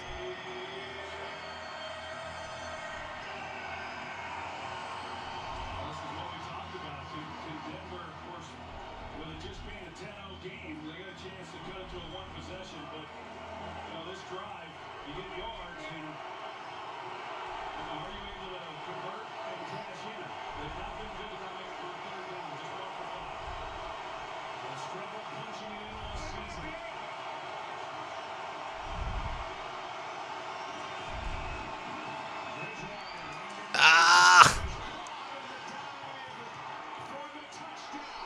Yeah, they just ran man beaters that whole time. They definitely adjusted to the man coverage there. So, now you gotta switch it up. You gotta get into that zone more. I mean, that's just a bench concept they ran there. It's a man beater concept. You get a running back on a DB. You feel like he could break that tackle. And, Melvin Gordon scores. Great job of finishing that drive. Way to come out of the locker room after not having done anything Yep. in that first. Good play calling by Pat Shurmur. I mean, that's key. How do you get a defense out of man? Well, you just do that. His first touchdown reception of the season. Almost got a plot. 3-point game. An impressive drive to start the second half. As Melvin Gordon broke the tackle, forced his way in. I mean, I know the dudes who sit in the chat always tell me the defense should go more man, more man. This is why you don't do more man, right? Because you run a ton of man. You get real easy to beat because man beaters are real easy to do. So, nobody's going to listen to that. I know y'all love man and blitzing, but that drive was an argument against always going man and blitzing. My niece got kicked out of one of those. For talking? Grand larceny. How about we get back to saving? Yeah. Okay.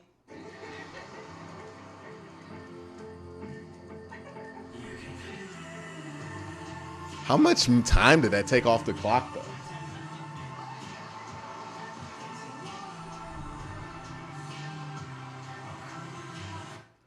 Hey, guys, every time the Broncos or the Browns get a touchdown scored on them, we can't freak out.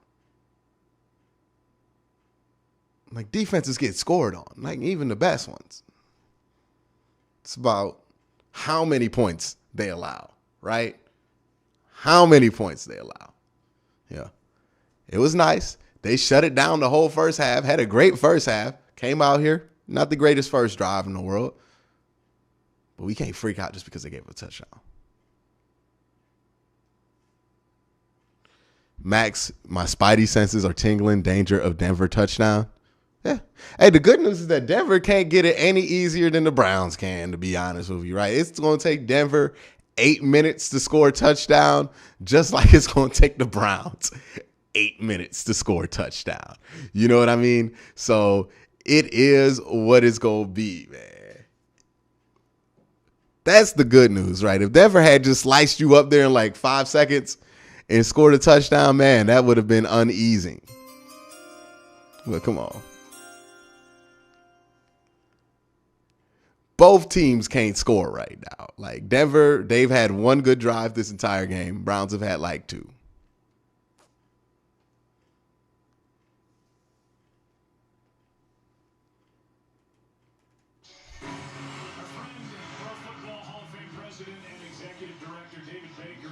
Retirement after 8 years of service. BA from the University of California, Irvine. Law degree from Pepperdine School of Law. 2017 March of Dimes Sports Leadership Award. I know Troy is somebody who has your utmost respect for the job he's done with the league and with the Pro Football Hall of Fame. I just think what David Baker did for the Pro Football Hall of Fame was amazing. I mean, he elevated its stature, its visibility. Great kick. Damn, that would have went through the end zone. Did that go through the uprights? From the 30?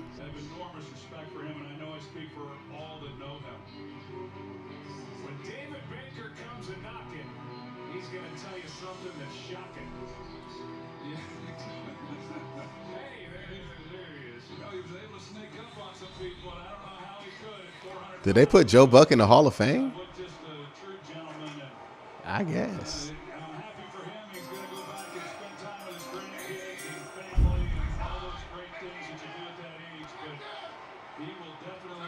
First and 10 here.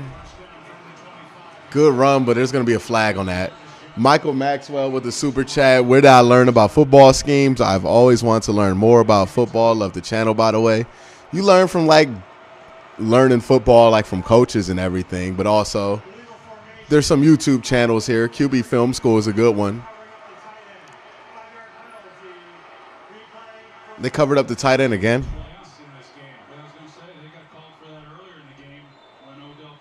Yeah, there's a lot of places.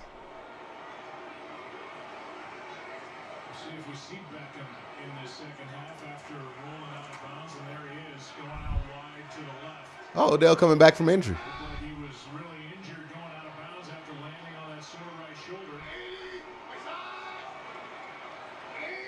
But able to continue on first down. Hey, good one.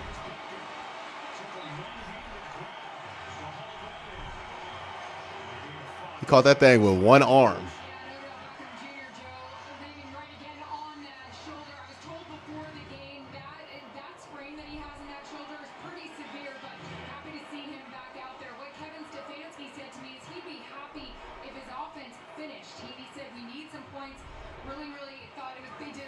Second and 10, that was a big catch there to get you back into regular distance. You hope you can get about 3rd and 5, maybe convert.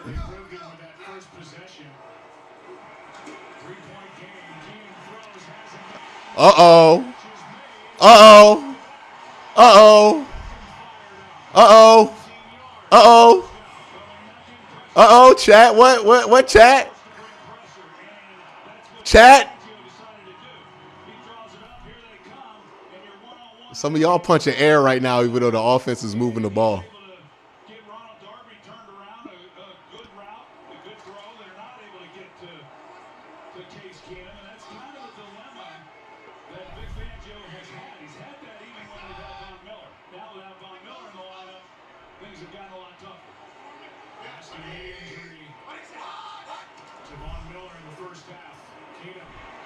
Oh, down the field. Got Schwartz.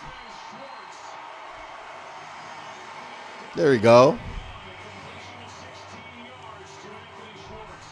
It's right at his limit.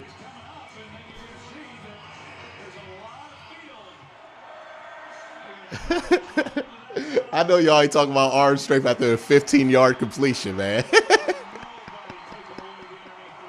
Y'all hilarious.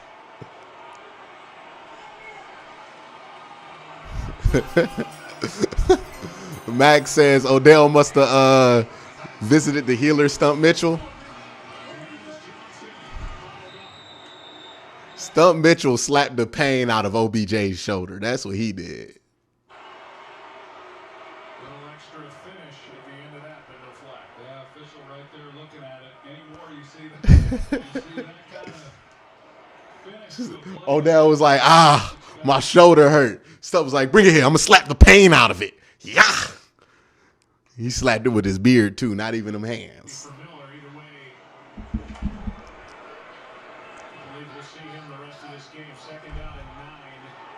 Where's Jarvis? I haven't seen Jarvis at all.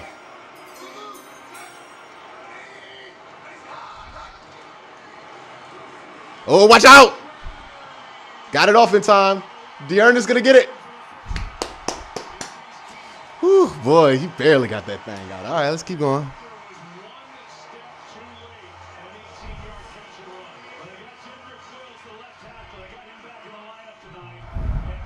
Jedrick, he could have.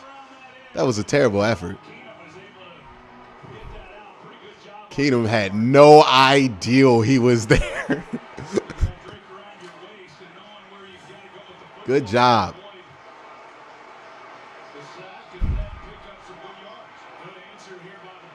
Okay, there's Jarvis.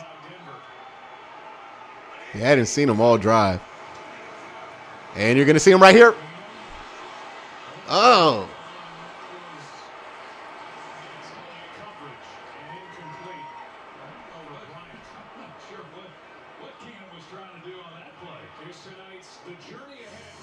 Yeah, Jarvis was open on the outside, right? So a week from Sunday, the Washington football team will visit Denver. The Broncos are 1-2 at home this season. And Pittsburgh will be here in Cleveland. Cleveland beat Pittsburgh 48-37 in the wild card round last season.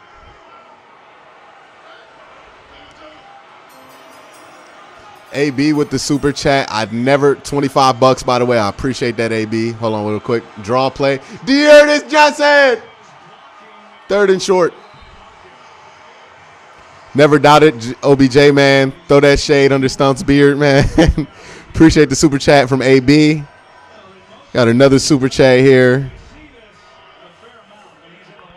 from West B, who says, bro, where on earth is Felton? Insanely gifted athlete. Please elaborate after this drive. Don't want to take away from this momentum. We'll see. Don't love this set.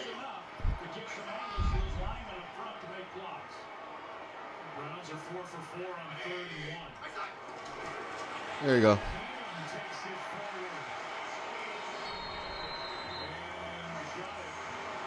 Get the first down.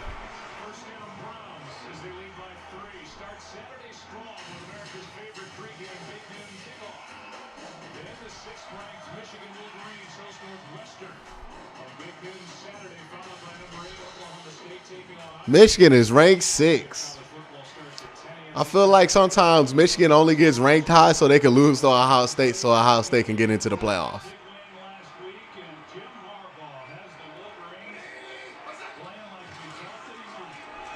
D'Ernest with the quick bounce. Oh, my goodness. He took the wrong lane there, too. He took the absolute wrong lane. He still got 6 out of that. Good for you, D'Ernest.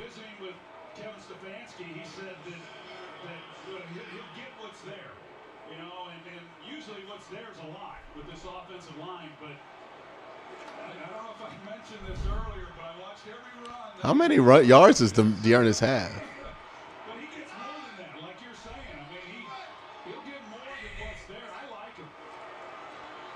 D'Ernest with a cutback. Oh, man. He should have trusted the cutback and went across field. He had it. Max Nilikanko says, stump Rasputin Mitchell healed the offense. Hey, man, don't doubt Stump. Don't doubt my man Stump. I want to see Stump call some plays.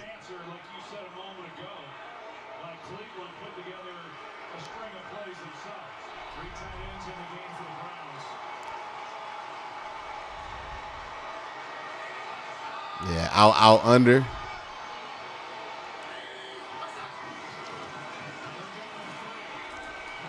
Oh, he just missed Jarvis wide open in the end zone.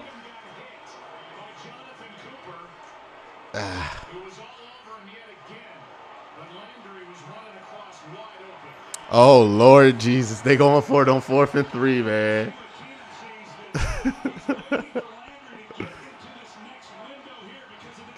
He's not even looking at Landry. He's not even looking at Landry.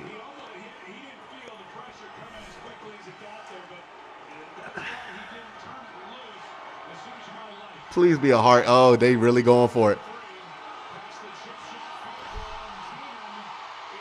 You got it? Oh, he fumbled. Touchdown. Touchdown. Touchdown. Hey, I'll take it however I get it.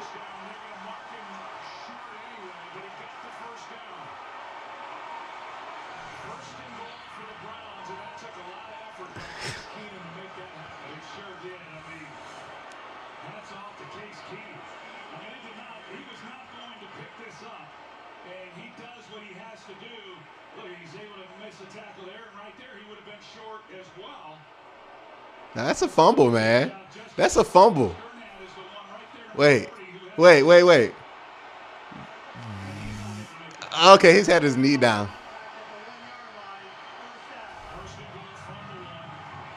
All right, man, run this thing in. Push it in. Push it in. Just push it in, baby. That knee was down. Push.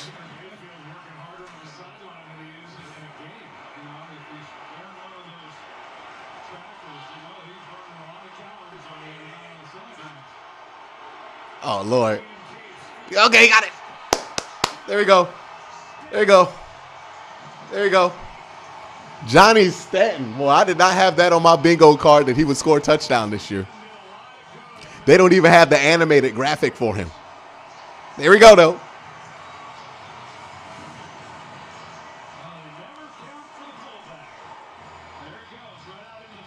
There you go.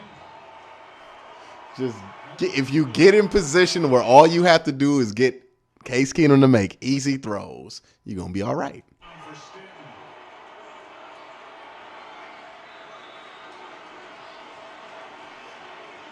That's all you need him to do. Just do the bare minimum. Now, don't miss the field goal, you kicker.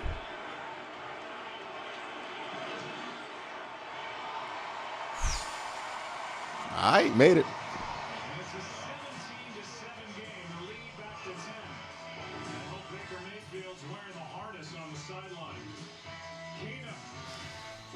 Hey, Baker, man, why you ain't in a sling right now? Like, let's get healthy, dog. You know what I mean? I know y'all did not watch that drive and think, oh, man, Case Keenum, he's the quarterback. Like, that was a squeezer of a drive right there. That was a looker. But, you know, hey, you just got to have Case Keenum do the easy stuff. You got a game plan around the fact that you can't really do past 15 yards. We know what the deal is. Let's go places. Tomorrow, critics are calling Bronze Gone Wrong. A fun film for the whole family. I am insane. I never trust anything without a face. I better look into that. You think? Bronze Gone Wrong. Rated PG. Only in theaters tomorrow. Tonight, I'll be eating fresh caught mahi-mahi with a side of spicy ketchup. Caught it. Definitely caught it. Can't challenge that. Definitely didn't drop it. Sweet dose of softness. This is soft. Holy Charmin. Excuse me. Roll it back, everybody. Charmin Ultra Soft is so cushiony soft, you'll want more, but it's so absorbent, you can use less. All right, defense, get the stop. Hey, man, this is like the quickest Thursday night football game of all time, though. I'll tell you that.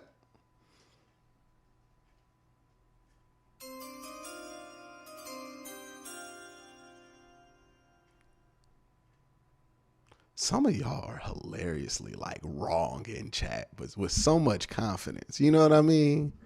Y'all be so wrong with confidence, though. I kind of just don't even want to step on it. Max with the super chat, $2 says Baker looks like Hugh Jackman's twin today. Call that man Wolverine. Called that what was the movie was Hugh Jackman in? He was in that one magician movie.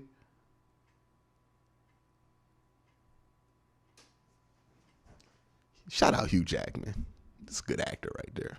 Eight-time rushing leader, five-time rushing touchdown leader, went into the Hall of Fame in 1971, and he's one of the greatest, take football out of it, one of the greatest athletes the United States has ever produced. I think if you ask people who's the greatest football player of all time, they would say Jim Brown, which is incredible because at a time when we can't even decide who the greatest quarterback is of all time.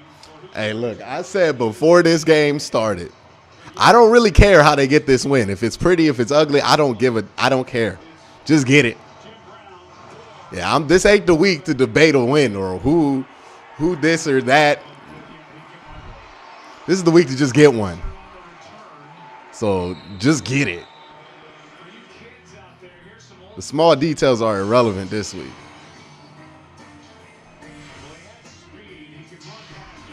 Jaden Corbett says, nah, Baker looks like Joe from the Shoe You. What are you talking about? I don't know what that is. You got to further support that reference, sir, because I have no idea what you just referred to.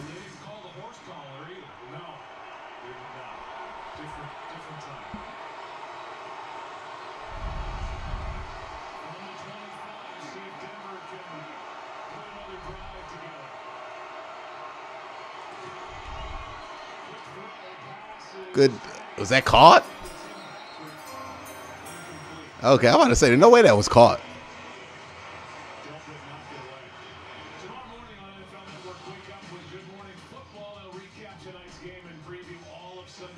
action. Good Morning Football tomorrow at 7, live on NFL Network. Last time the Broncos had it, which was their first drive to start this half, they had 7 first downs. 2nd and 10 here. 17 seconds left in the third. They're going to run a screen here for.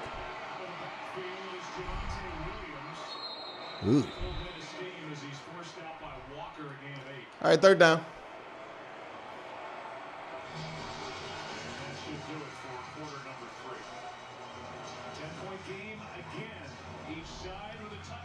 And they're going to let it run out to the 4th. Browns have a 10-point lead in the 4th quarter. Hopefully they can hold, get into the mini bye, 4-3.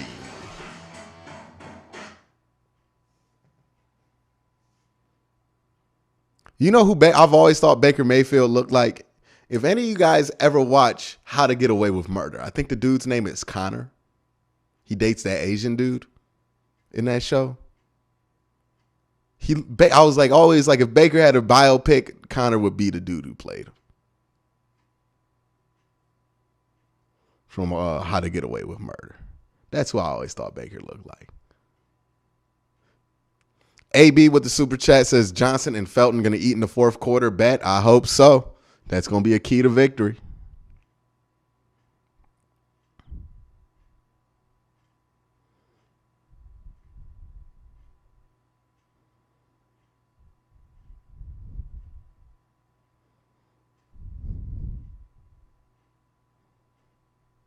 Yeah, that's going to be a key to victory, though, that run game.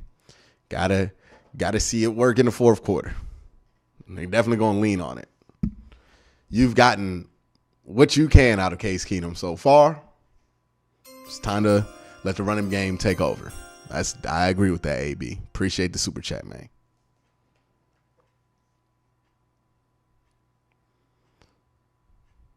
But you're in the position you wanted to be in, right? Like, this is how you want to win games with Case Keenum. You got to score early. You got to get lead early so you can control how you play, because you don't want to be in a situation where, you do need to throw the ball 10, 20 yards downfield consistently. We saw what that looked like on that 2-minute drill where, you trying to get 20-yard chunks, and that just looked awful. So, you don't want to be in that situation with them. But if you're in a situation where all Case really got to do is throw screens, or maybe convert the occasional 3rd and 5, maybe get the goal line touchdown every once in a while, you can live with that. You can survive with Case like that. Again, it comes in context. You don't want to go down big with Case. You don't want to have to, throw for big chunks with them. You don't want to be in a continuous 2-minute drill with the dude. But, in all the other situations, you're fine. This is a situation where Case Keenum's going to be fine for you.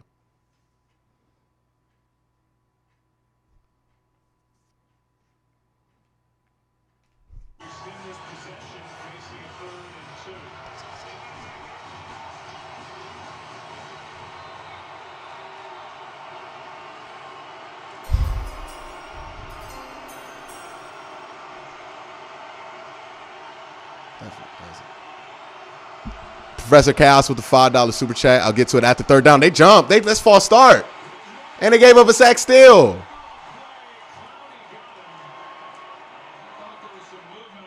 It was a jump, a hold, all kind of. They got all of them. Professor Chaos with the $5 super chat. Do you think every running back we have could be a starter? Decline that.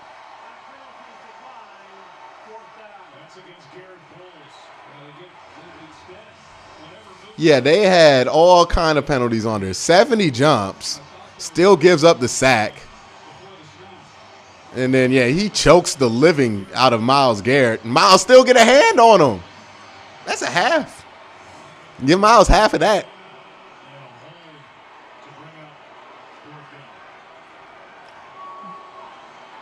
See what I mean by we can't freak out every time the defense gives up a touchdown?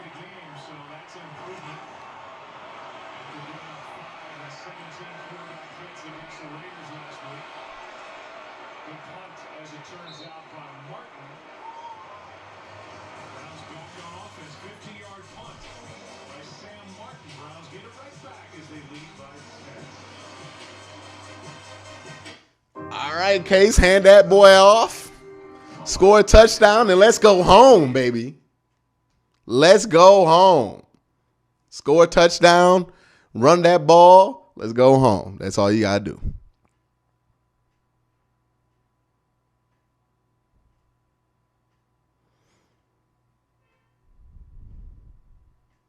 Max with a super chat here says, when will Mary Kay finally retire? And I'm going to take her place as the beat writer for the Browns. I do not want Mary Kay's job. I'm not trying to be out here beat writing. That does not sound fun. Let somebody else do that. You know, there are other people more qualified than me to take that role. It's probably going to be like Cam or somebody like that. And, you know, I'll be happy when they do it. I'm not trying to be the beat writer. That's a serious job. That means I got to come on here be serious. I can't talk about Stump Mitchell's beard in the way that I do on these live streams if I had Mary Kay's job. I don't want Mary Kay's job. I appreciate you that you think I'm qualified for it, but I'd rather have a little bit more fun than what Mary Kay got to do. Mary Kay can't joke. Every time Mary Kay jokes, somebody get mad at her. I'm not doing that job. That's for somebody else. I'm going to do the job that allows me to talk about how Stump Mitchell looked like he got the strongest feet in the world. Like Stump Mitchell got all the calluses in his hands. Stump Mitchell's hands made out of bricks.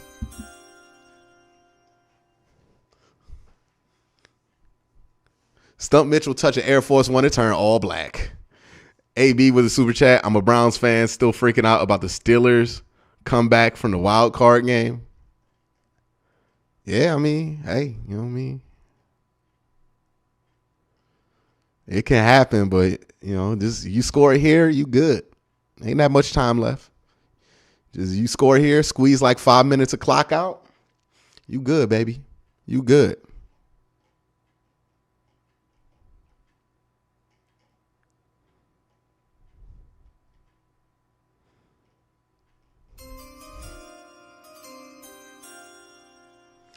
Michael Stone with a super chat. Boy, Michael Stone loved these Stump Mitchell jokes. Stump's beard can stiff arm defenders. Stump beard out here on Derrick Henry mode.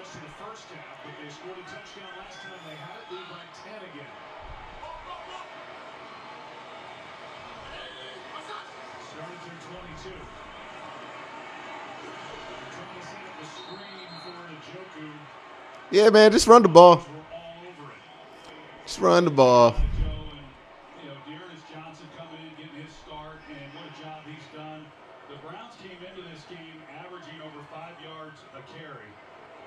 West B says, what am I sipping on? I don't want to hear anything about water. Be honest with your brothers during the Browns game. Why would I lie to you? I've drank on stream before and told y'all I'm drinking water. I'm not getting drunk. I have to drive after this to Orlando to go see Sonny and Ace and Tony for that live in-person show. I'm not drinking anything, dude. That'd be so bad. There we go, Dearness. Good run, Dearness. Give it to him again.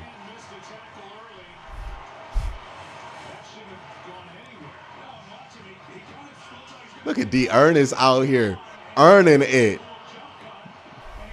Oh, Dearness doing it nasty to Patrick Surtain. No, sir.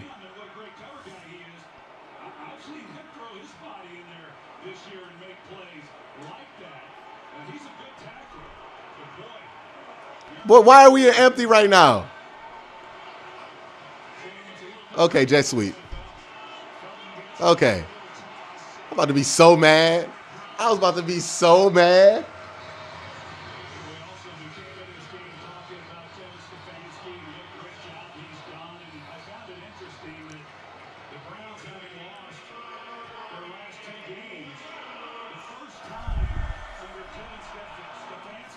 The AC North Talk going to be live in person tomorrow.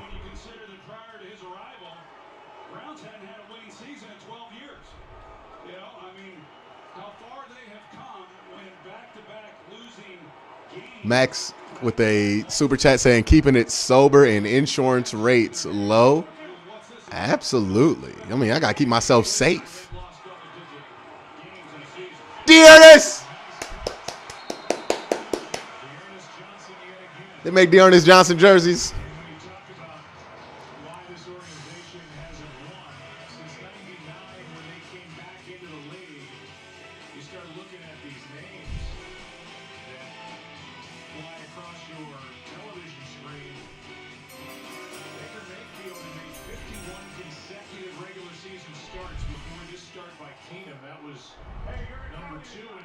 history. Brian's sight 70 straight in the late 70s, early 80s, but it's been a revolving door. Uh-oh, double reverse. And there's nothing there.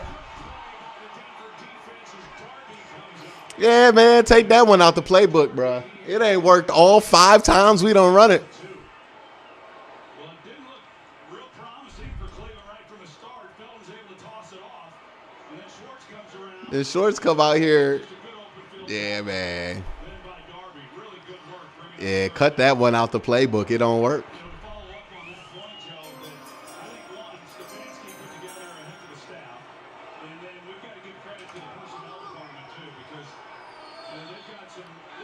Professor Kyle says, do you think the running back's pregame by rubbing Stump's beard? You think Stump going to let people touch his beard? There you go, Jarvis.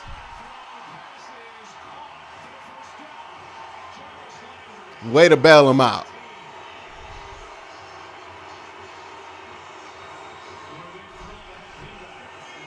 Yeah, Stump don't let nobody touch his beard, man. They're going to review it.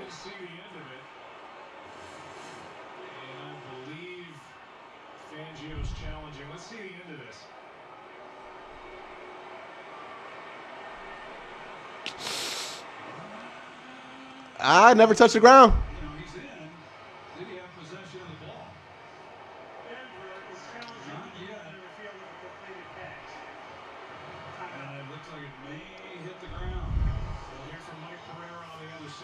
Yeah, that looks close.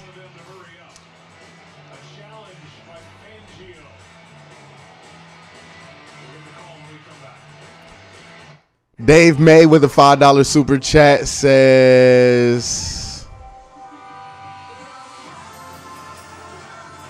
corner blitz and Dearness Johnson burned it. Yes, sir.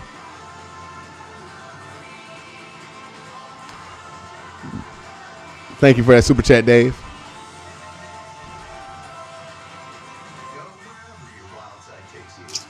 It looks inconclusive. And, you know, when it's inconclusive, It's doing it again. you know, it goes to whatever was called on the field. It can go either way. I can see it going either way.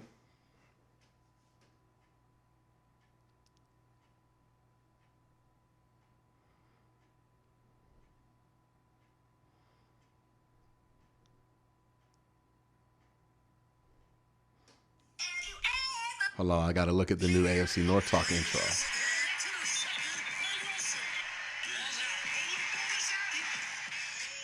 Okay.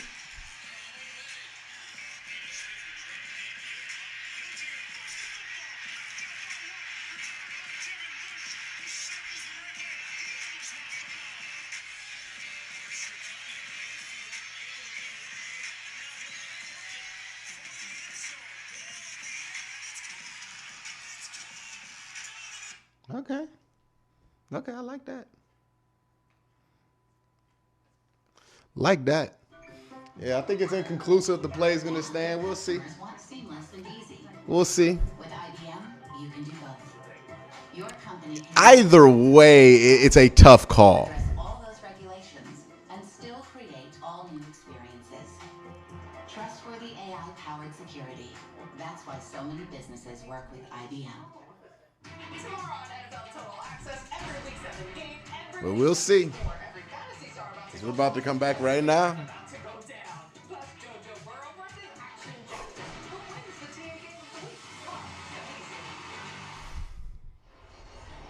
Let's quickly check in with Mike Pereira in Los Angeles.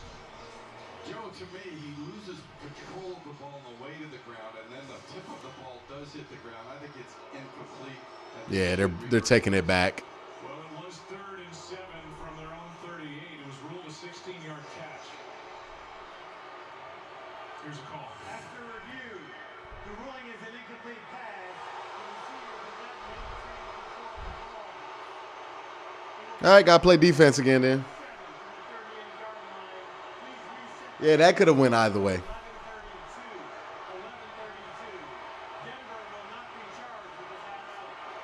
Fangio gets on the board. Was 0 for 2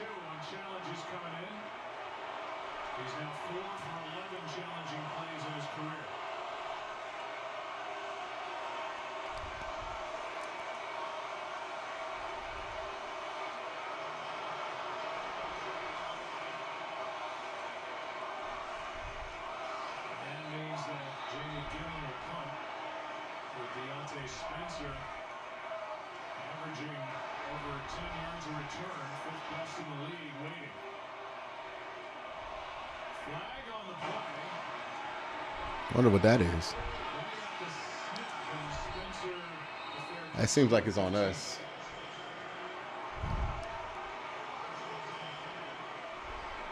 It's against Cleveland.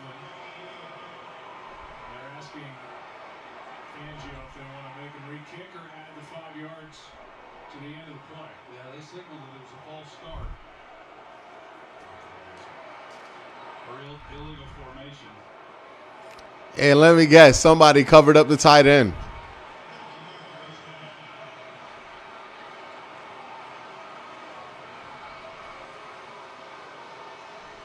Illegal formation, offense. Number 4 is not on the line of scrimmage. Oh, it's the opposite. First down, timeout. So they added to the end of the play. That's the third illegal formation call against Cleveland. We'll be right back after this message from Verizon. You know how some carriers give you so little for your older busted phone you just end up living with? All right, let's play defense. I don't think so. Verizon lets you trade in your broken phone for a shiny new one. You break it, we upgrade it. You dunk it, doggy bone it, slam it, wham it, strawberry jam it. We upgrade That Kate McKinnon? 5G phone on us with select plans. Every customer, current, new, or business. Because everyone deserves better. And with plans starting at just $35, better costs less than you think. I think like all the Browns penalties has been illegal formation. Starting from their 20.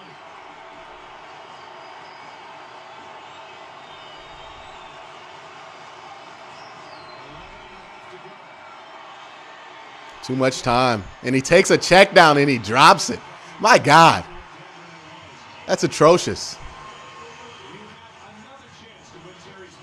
Like Teddy had like 10 seconds on that play.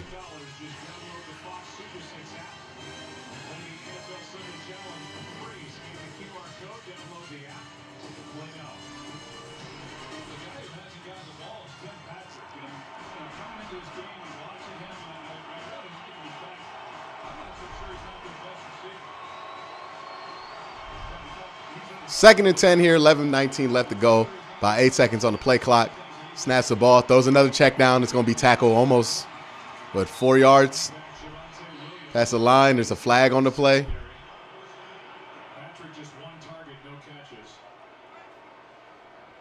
I don't know who that's going to be on that. It's going to be offensive face mask. Yeah, it looks like it. Face mask, number 33. What? Oh, yeah, he grabbed him. Yeah, he definitely grabbed him. Yeah, they going to call it.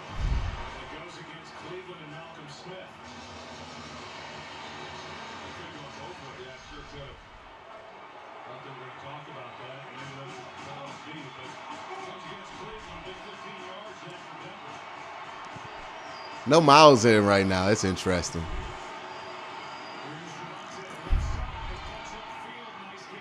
Well, Malik McDowell had to come from the middle of the field to make that play.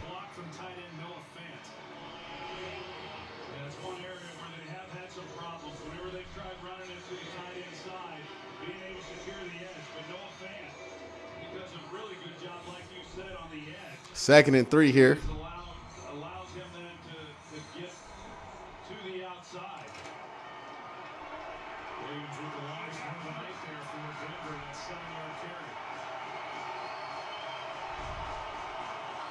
They flipped Clowney on the field.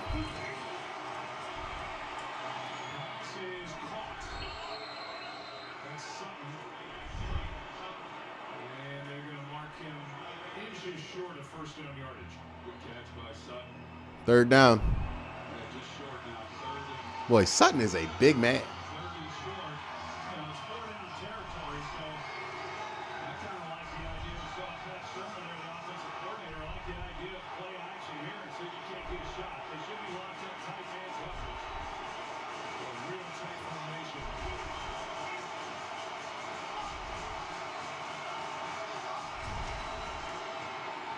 Yeah, they're going to QB sneak it. They'll get it there. It's going to be a fresh set of downs for Denver.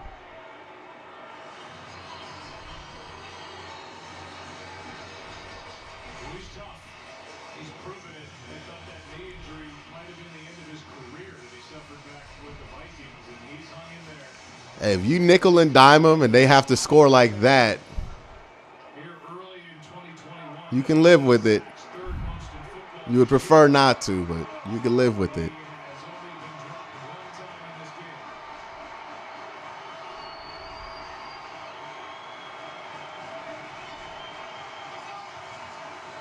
Play action boot. Downfield, nothing. Good coverage by the linebacker there. Ran it right at him too. Yeah, Anthony Walker just stays there. Plays as good as the coverage as you can without getting pass interference as a man in a mismatch.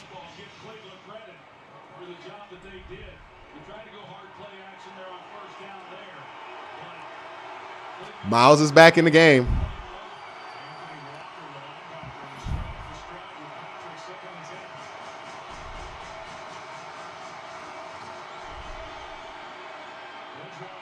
That's going to be short.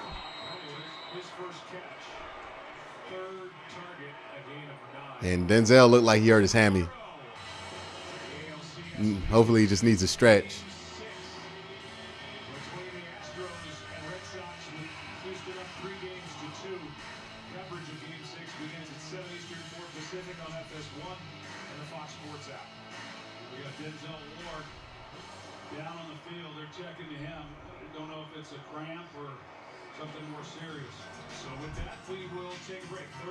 It looked like a ham.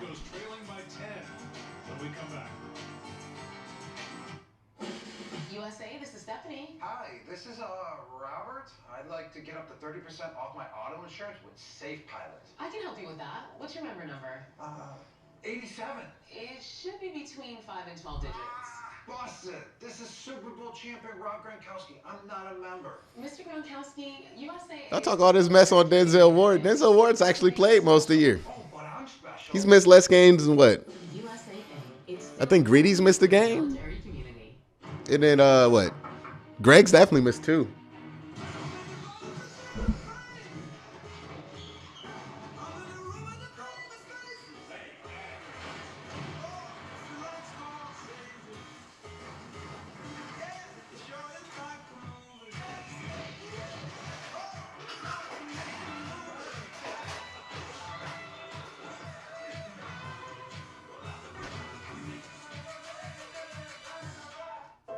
When you're driving a Lincoln, stress seems to evaporate into thin air, which leaves us to wonder, where does it go? Does it get tangled up in knots? Or fall victim to gravity? Or maybe it winds up somewhere over the Bermuda Triangle. Perhaps you'll come up with your own theory of where the stress goes. Behind the wheel of the Lincoln is a mighty fine place to start.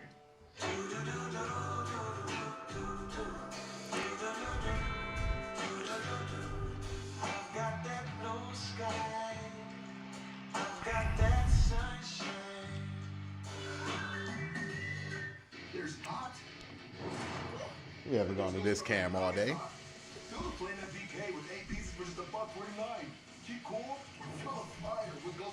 Now, I look like it was his hamstring. Sunday at 9, our crew gets you ready for all of Week 7's action. This is a big money game. Plus, Joe Burrow and Boomer Esiason meet up in the film room. This is an underrated part of your game. NFL Game Day morning, Sunday at 9 on NFL Network. All right, 3rd and 1.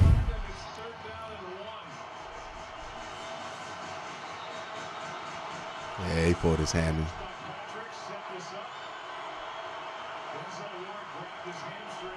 Good push. It's going to be a play action boot. Ah, he had most of it covered.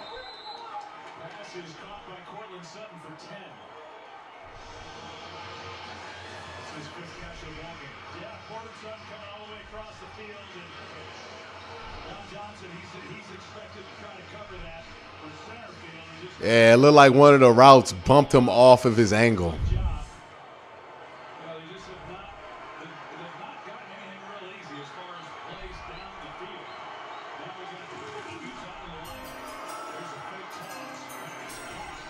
The tackle by Mac Wilson.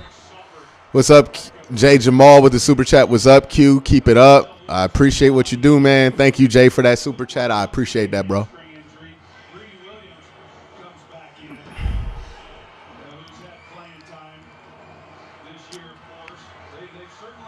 Okay, so Greedy's in. Yeah, all right.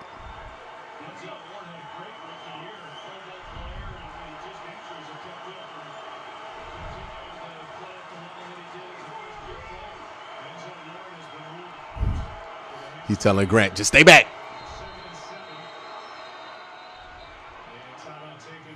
Yeah. Stop stop a miscommunication in alignment before it happens, because Leading this all-time series 24-6, but trailing by 10 here. Second down when we come back. Why choose proven quality sleep from Sleep Number? Because every great play starts the night before. My Sleep Number 360 smart bed tracks my circadian rhythm, average heart rate, and breathing rate, so I know how well I'm sleeping. It's also temperature balancing, so I stay cool. And it senses my movement and automatically adjusts to help keep me comfortable all night. Sleep Number takes care of the science, so I can focus on other things. Proven quality sleep is life-changing sleep. NFL players get the weirdest endorsements, man. What, that got a Sleep Number endorsement? Remember when Baker has that progressive one? And then who else? Well, yeah, remember Calvin Johnson? He had a Rolex endorsement. They had Rolex commercials on TV. Like, we buy Rolexes. Like, the people who are watching these games are just out. Like, you need a Rolex advertised to you. Well, Calvin Johnson was in a Rolex commercial and then had a underwear commercial as well. They put football players in the weirdest commercials, man. In the weirdest of commercials. Like, the concept of a Rolex commercial is just ridiculous to me. Like, wait, Rolex on sale, 45 grand. Like, I'm going to go to JCPenney and get a Rolex.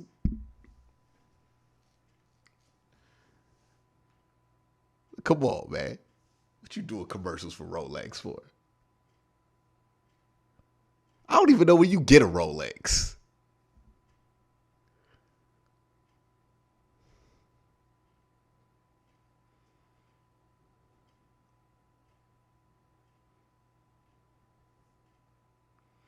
Where do you even get one of them?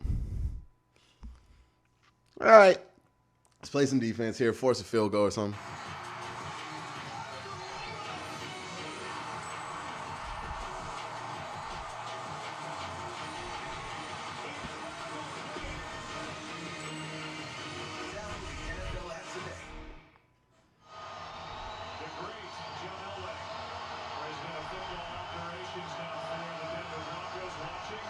Oh, yeah, the Rob Gronkowski USAA commercials where he refers to himself as special. What is that?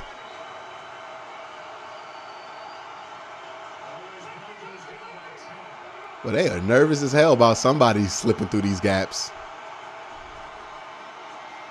Oh, blew that play up.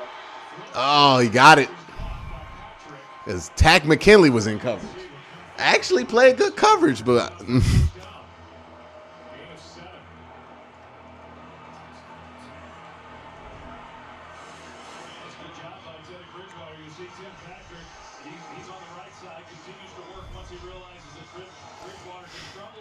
yeah, man. Well, that's a mismatch here. Tack McKinley on the best man wide receiver in football, or the third best according to Pro Football Focus. Oh, Bridgewater just with a dookie ball right there.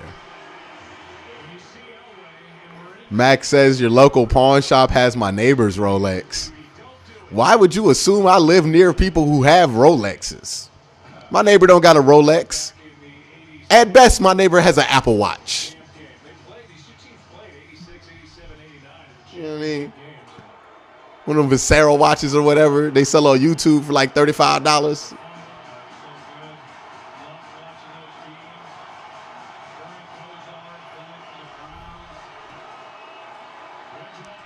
Good coverage. Greg Newsom, 3rd down and 10.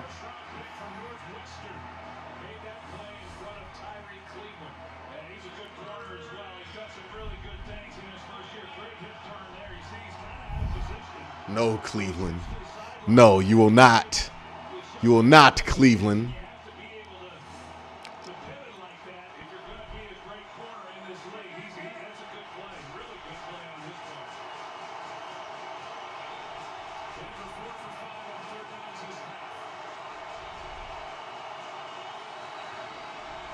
Under, rally. That's short. Oh, that's a bad spot.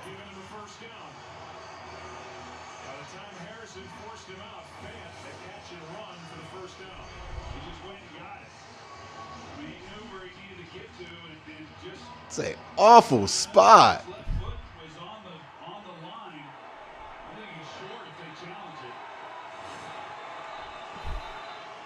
Thank you. They're going to go for it regardless. But at least you get a chance to get them off the field there. You can't see the foot in that angle, though.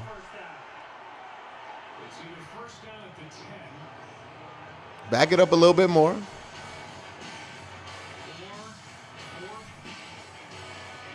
Right there.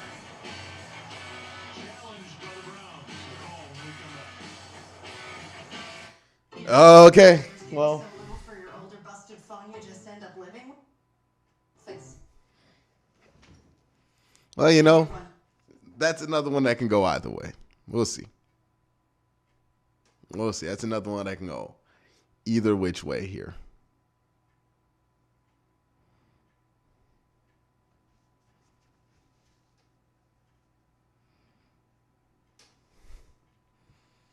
That is a tight one, to be honest with you. I don't know, because you can't. They haven't given us that synced view where they show like both of them in sync. So I don't know. It's gonna be a close one.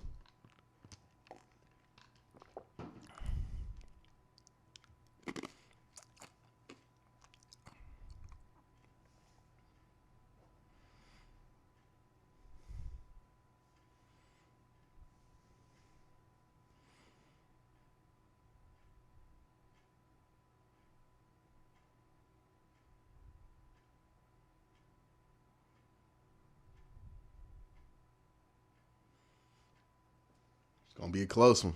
Down payment and clothing costs. And no cats. It was a catastrophe. Just no. When you get control over your home loan, rock it down. With NFL Game Pass, you can see every snap from every game. And watch your team on your time. Get football on your terms. NFL Game Pass. Are you ready for football? Friday nights, Game Day View breaks down every matchup. From run game to pass game, you can do it all. All right, let's get back to the game, man. NFL Game Day View, Friday at 8 on NFL Network.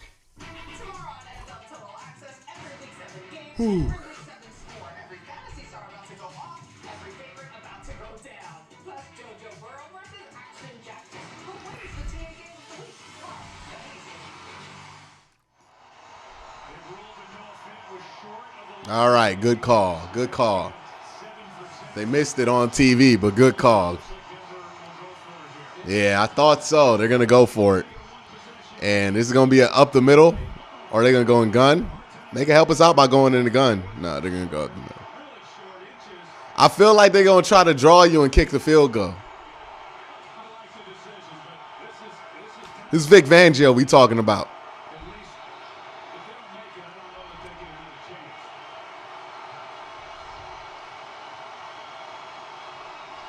Oh, snapped it.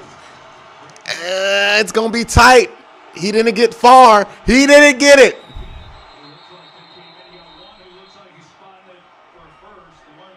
The guy ball side is saying short.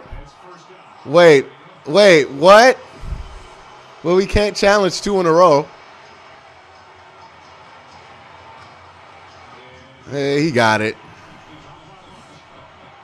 That's the 10th fourth down conversion by the Broncos this season, most in the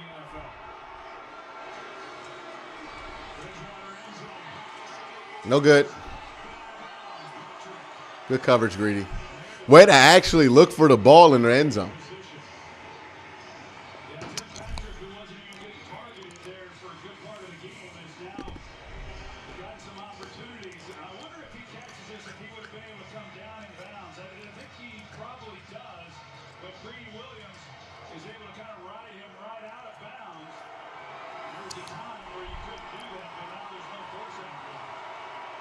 All right, second to go.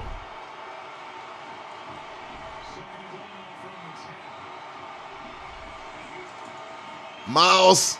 Miles. Hold. Damn, caught a hold. Great effort there by Myles Garrett. He got help 5 different times.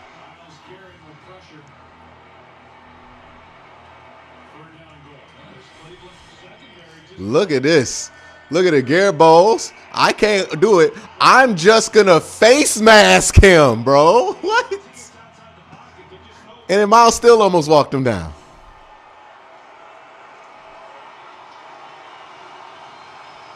There was hands to the face, holding, face mask. I mean, you choose it. You could have called it on that play on Garrett Bowles.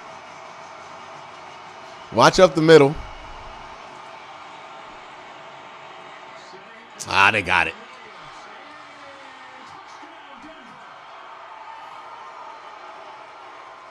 All right, man. Let's hope this run game's going.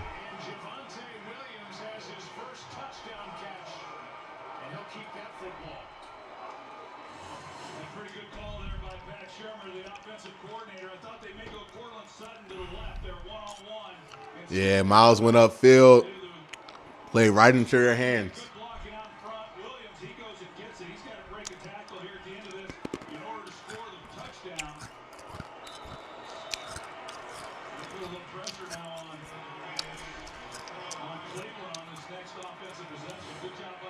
I just run the ball.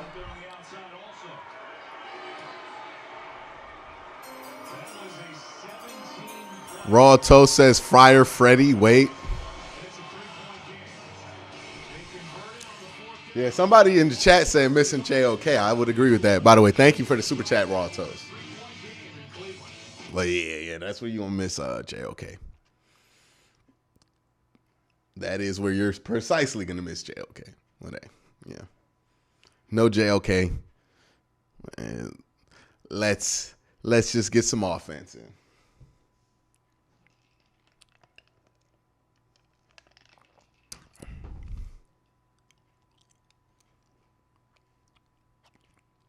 With iPhone, get it on us now and upgrade every 2 years forever. Only T-Mobile. If sweat is your body's natural way of cooling itself down, then condensation is a beer's natural way of saying, drink me.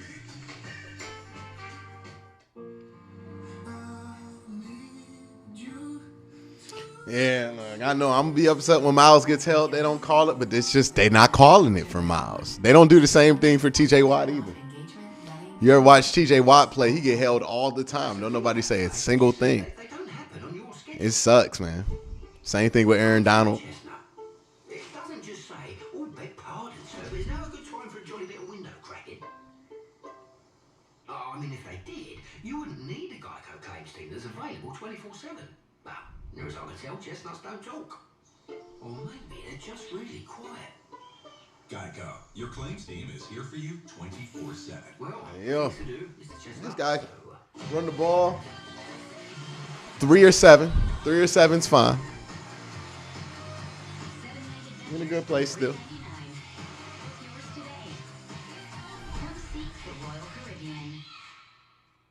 So what came first, the grilled cheese or the burger? So you know the burger had to come first.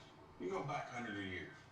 Oh, cheese has been around hundreds of years, too. Okay. Sonic grilled cheese double burger. So Wow, this is a good debate. Rated mature. Wild card champion says, can't convince me that Coward and Goodell aren't lining these refs' pockets this season. I guess. I mean, Colin Coward would be better at predicting games if he were help lining the refs' pockets. But, you know, he's still awful at it, so I don't know if there's evidence there. Thank you for the super chat, though, Wild Card. Different story in the second half. That's their longest drive this season, the 17-play drive, which included 3 third-down conversions, including a touchdown, and that 4th-down conversion on the push. 5 minutes, you can still move the ball with Case Keenum. 2 minutes, you really can't do nothing with them. Oh, Schwartz! Oh, he had a lane there. For a brief second, he had it.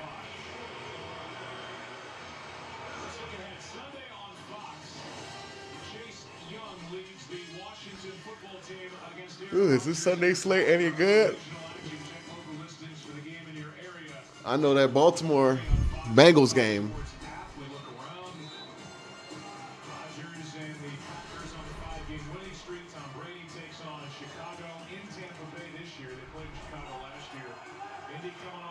Let's go, DJ.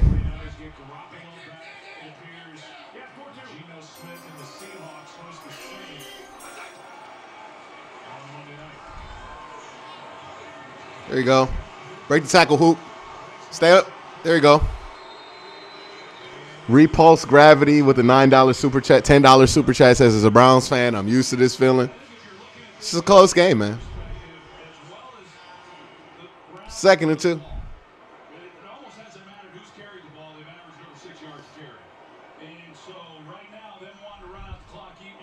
Appreciate that super chat, by the way, Galaxy.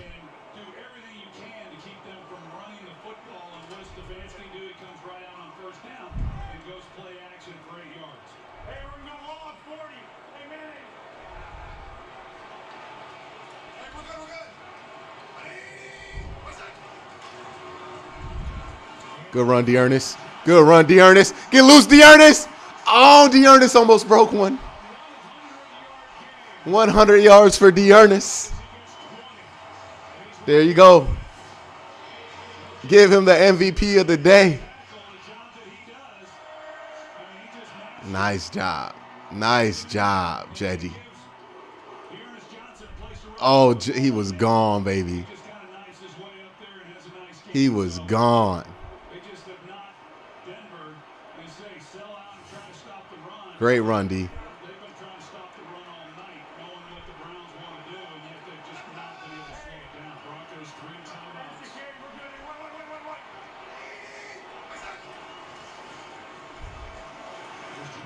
Johnson, boy. Boy, Dearness Johnson, boy. Ace going to be mad because he asked me if he should start Dearness Johnson, and I told him no.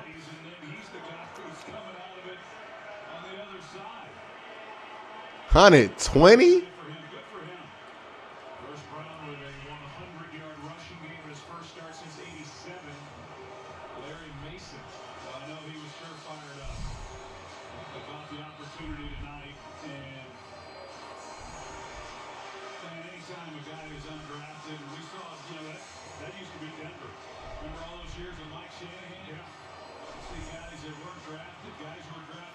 Good job, G.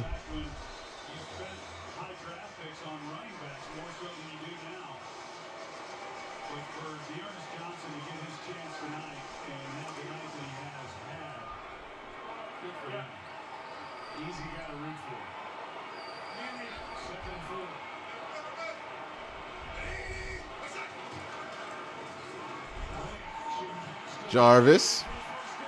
There we go. Is he okay? Oh, Jarvis look hurt.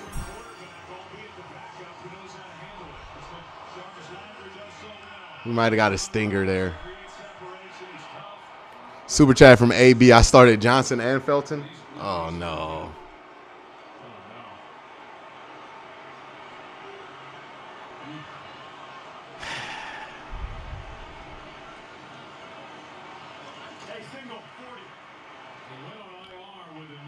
It looked like his kneecap. It don't look like an ACL or anything because he can put pressure on it.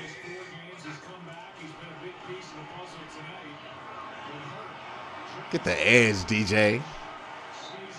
The DJ is earning it every carry. Yeah, look how his kneecap slips and slides here. Look like a stinger, like a patella.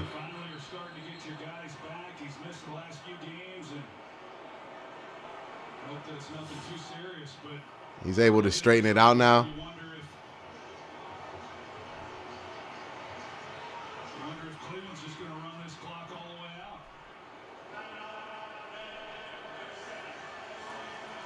Second down and 7, and Denver is forced to use the timeout. So down to 1. And the AFC North, Baltimore, how good are they playing? 5-1. Cincinnati's right behind them at 4-2. Yeah, it wasn't nothing super serious. This is Cleveland is knocking on the door of a 4-3 start and breaking the quick 2-game losing streak. I like what Cincinnati's been doing. Big fan of Joe Burrow. Got him back healthy this year, playing well. All right, man, 236. Let's just run this thing, man. Chance to see all these games, but when I have gotten to see Baltimore, he's put on a show. Second down and 7. 2nd and 7. Another run to DJ. And D. Ernest staying on his feet, getting the first down.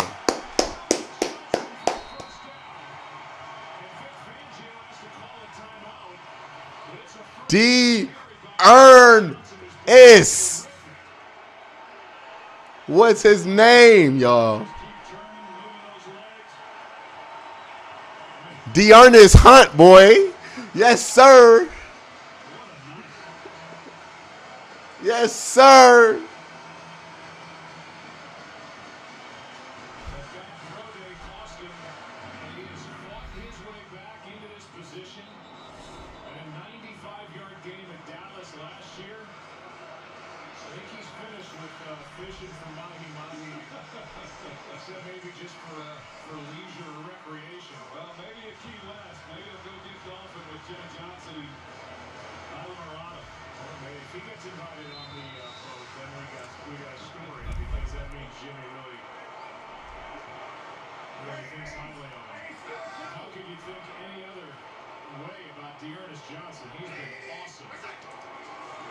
What? Let's go, D. Ernest.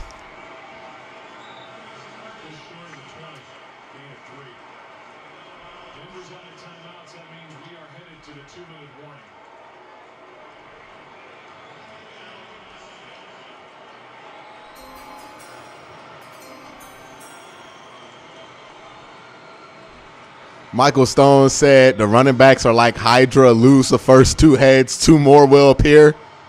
D. Ernest Chunt. You don't even need the other dude, man. It's just D. Ernest.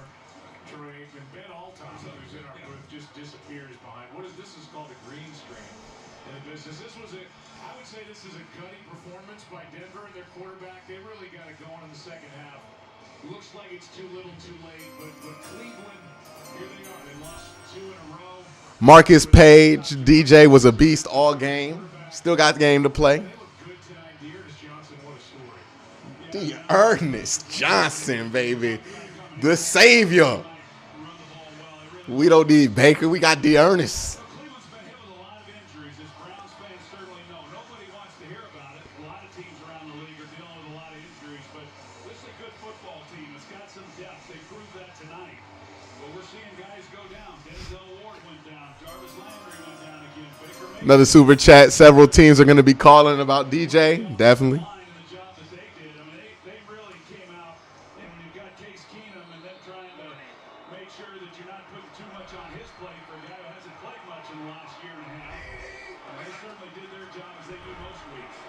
DNS!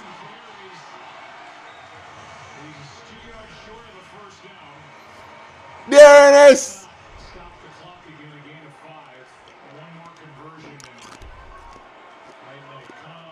Next is the progressive postgame show. The Browns will have this little extra bit of rest before they host the Steelers here on Halloween. Pretty good bet they're going to turn back and hand it off to number 30 again, and he's going to pick up this first down.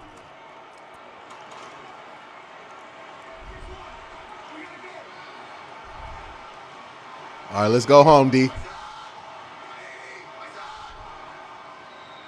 We're going to call timeout. Timeout taken by Stefanski on the sideline. Yeah, good job there by Case Keenum. Trying to draw him off sides with a hard count. It's a lot of discipline on that defensive front. But a good idea. Calling the timeout, and they'll see if they can pick it up here on third down in this game. You see the immediate schedule coming up for the Browns. They hope to have... All right, let's go. 2 more yards, man. Somebody said Kareem Chubb Jr. with the super chat. Who said that? Grand scheme with the super chat. Kareem Chubb Jr.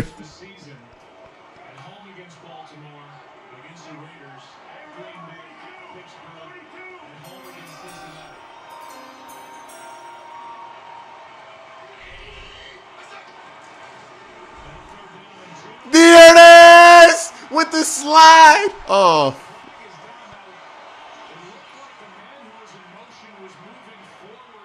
Illegal formation. And that could take this first down away. Yeah, I think that's what they're going to call it too, Joe. I think you're right. That was Higgins. Motion, offense, number 85. 5-yard penalty, replay, third down.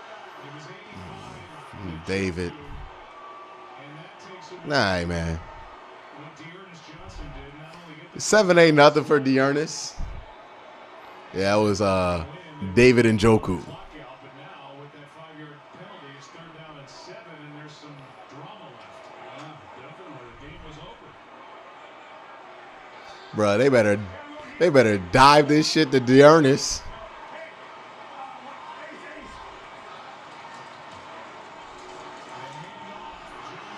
Dearness the icer! Iceman D! Yeah! Put him in the dirt, D! Put him in the dirt! Put him in the dirt! Dearness! Dearness! Where's Gus Johnson when you need him? Where's Gus Johnson when you need him?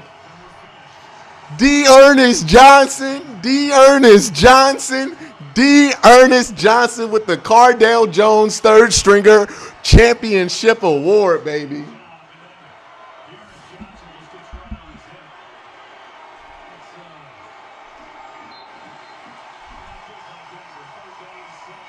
Let's go. Now you get 10 days, baby. As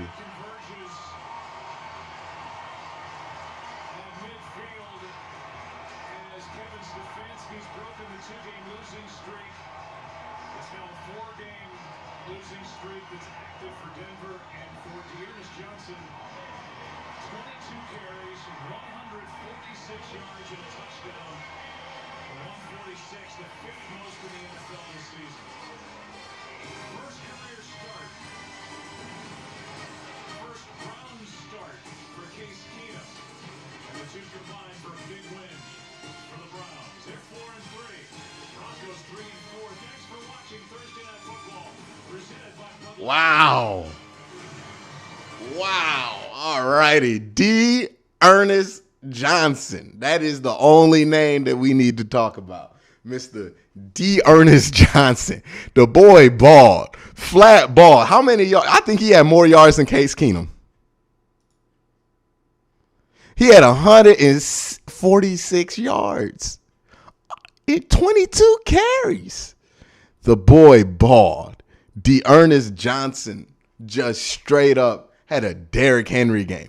He balled, y'all. Give it up for Ernest, man. Ernest Johnson put him in the dirt.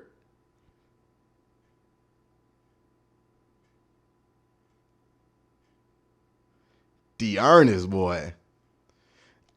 Right now, the Browns are like Alabama running back room deep in that running back room. They are like Alabama deep in that running back room. Look, Ernest Johnson made possible for you to have a game plan that you can win this game, right?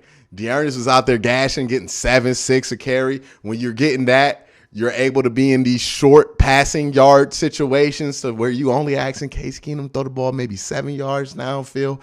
Every once in a while, once or twice a game, 15 yards downfield, but you ain't really asking them to do too much, right?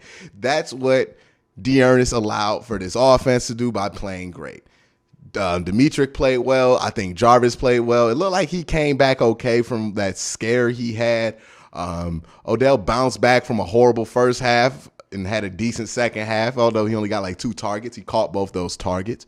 So, it's there for them. Now they have won that game. They're 4-3, and now they get 10 days to hopefully get healthy, figure out what the long-term situation is with Baker Mayfield. Are you going to have to go the next 6 to 8 weeks without him, or are you going to be able to have him back for a stretch here? Either way, you have a stretch of winnable games here that you can win, right? You look at that schedule for the next 6 weeks till the bye, you have a stretch of winnable games there. You have time for this team to get back healthy, and who knows? You get out that stretch with a positive record, with the record that you want, you can make a run for it. But that's going to be it for the watch party portion of this stream. I will be back in about 10 minutes, 20 minutes. I'll be back in about 20 minutes for a post-game show. I got a super chat from Rob Cunningham who says, having a celebratory drink on me. Go Browns. Appreciate you, Rob. I'll take a sip of my water. Well, yeah, 709 people. We might just do the post-game show right now. Y'all want to just do the post-game show right now?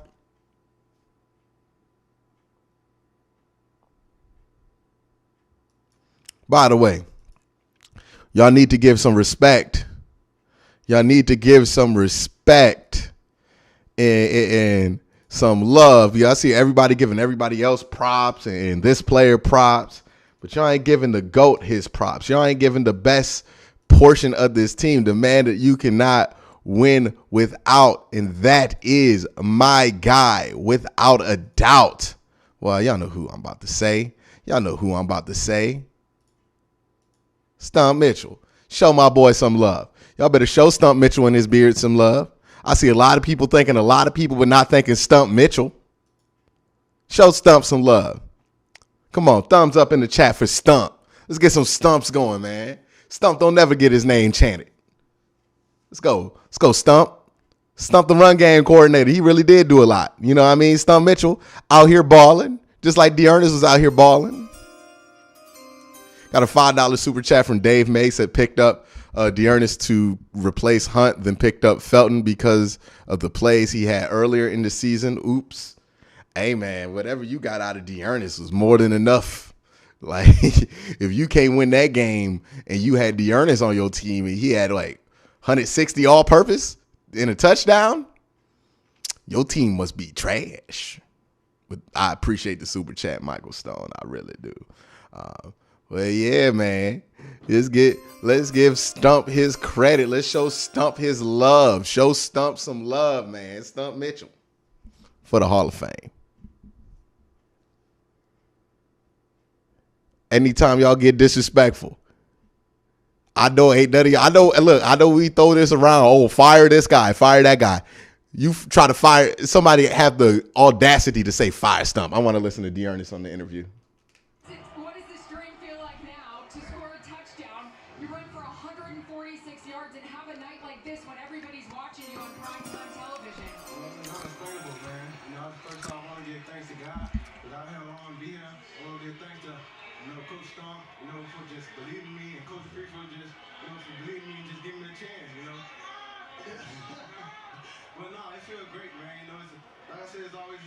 Just to come out here, and play this game and just be able to start.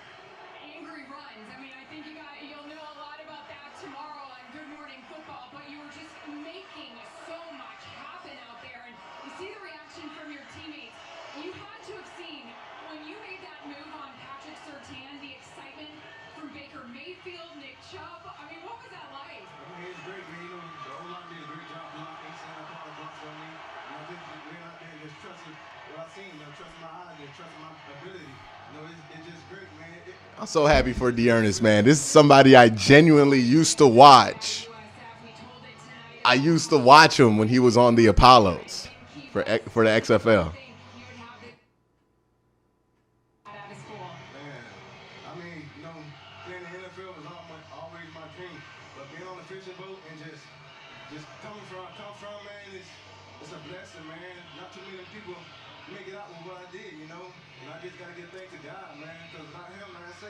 Dearness Johnson, if we can take a few minutes to talk about Dearness Johnson. This is a guy who has been at the bottom of the Cleveland Browns roster the last 3 seasons, the last 3 camps, has really, ever since the XFL folded, well, no, the AAF, he was in the AAF, my bad, the AAF folded, him and Garrett Gilbert came together, and he has really held on to an NFL career by the grips, by the bare bottom of it. Cut a couple of times, put on the practice squad. This is a dude who had scrapped every bit to keep that NFL career alive. He got some opportunities last year, looked pretty good in those opportunities, against Dallas, and he had the game-winning run versus Indy, but gets an extended opportunity for the first time in his career where both Chubb and Hunt are down. They're leaning on him. They need to be able to run the ball. And boy, Dearness Johnson, man, he just comes out here with the game of his life on national TV, and that's going to keep him in the league for a long time. You know what I mean? That's a special game for him. I'm happy for Dearness. It's nice to know that you have that kind of depth there, that you don't really have to rush back certain guys after injury. Dearness Johnson, man, you can't ask for a better story than what happened with Dearness Johnson tonight. It was somebody who had really just been hanging on to their football dream for a while here by the threads of it, and really found a way to make it happen. Again, man, Dearness Johnson making dreams come true tonight. So gotta give a shout out to him. Look, that's the exact performance the Browns needed. It was not pretty. It was ugly in some points. It was frustrating in others, but it was a victory. It was the victory that they needed to give. You got a lot out of your running backs. You got a lot out your offensive line, and you were able to benefit from that. You got enough out of Case Keenum. Look, I'm not going to ask for any more out of Case Keenum than what he gave you. I felt like he gave you enough to win. And then on the defensive side of the ball, had your moments here where it looked a little shaky, but when you needed them, they got the stops at the end of the day. So now you're 4-3. You get 10 days to figure it out. We're going to figure out in these next 10 days, what's Baker Mayfield's long-term injury history looking like? Is he out for the year? Is he out for 6 to 8 weeks? If so, what's the plan for it? All of those things, everything in between, we'll figure that out within the next 10 days. We'll figure out who's coming back. Look, we already got Jedrick back. Now we're going to probably get Jack Conklin back. That's good news. And then also, you're going to get more guys back. Jarvis looks like he's going to be okay. Odell's going to have 10 days to heal. Who else are we going to be getting back? JOK is not going to be back until probably at best the Cincinnati game. But you get time to figure some things out. Defensively, it looked like they made some adjustments. Now they get to extend on those adjustments. Hey, you in a good place. You are in a good place as a football team, or as good as a place as you can be with all the injuries that you have going on. You're 4-3. You're over 500. You're back on track. You play Pittsburgh next week, and look, you can beat Pittsburgh next week no matter who's the quarterback.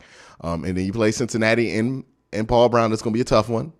That's going to be a tough one. But hey, you got time now. You can figure it out. You're not hitting the panic button yet because you're 4-3 and not 3-4. But yeah, man, show love to my boy Stump, man. Stump Mitchell putting it together. We gave Bill Callahan all the credit in the world last year, and deservingly so. But we not going to sit here and see the third string running back out here give you 160 yards and not going to show some love to the boy Stump Mitchell. Let's go. Stump Mitchell. Put some respect on Stump's name. Stump Mitchell don't play that. Y'all here, look at Stump Mitchell trying to wear a mask.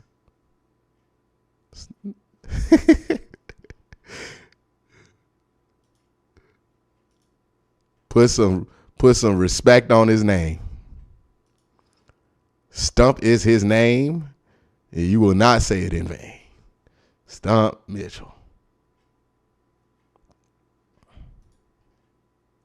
Stump Mitchell used to play running back too before he had the beard. Let's go.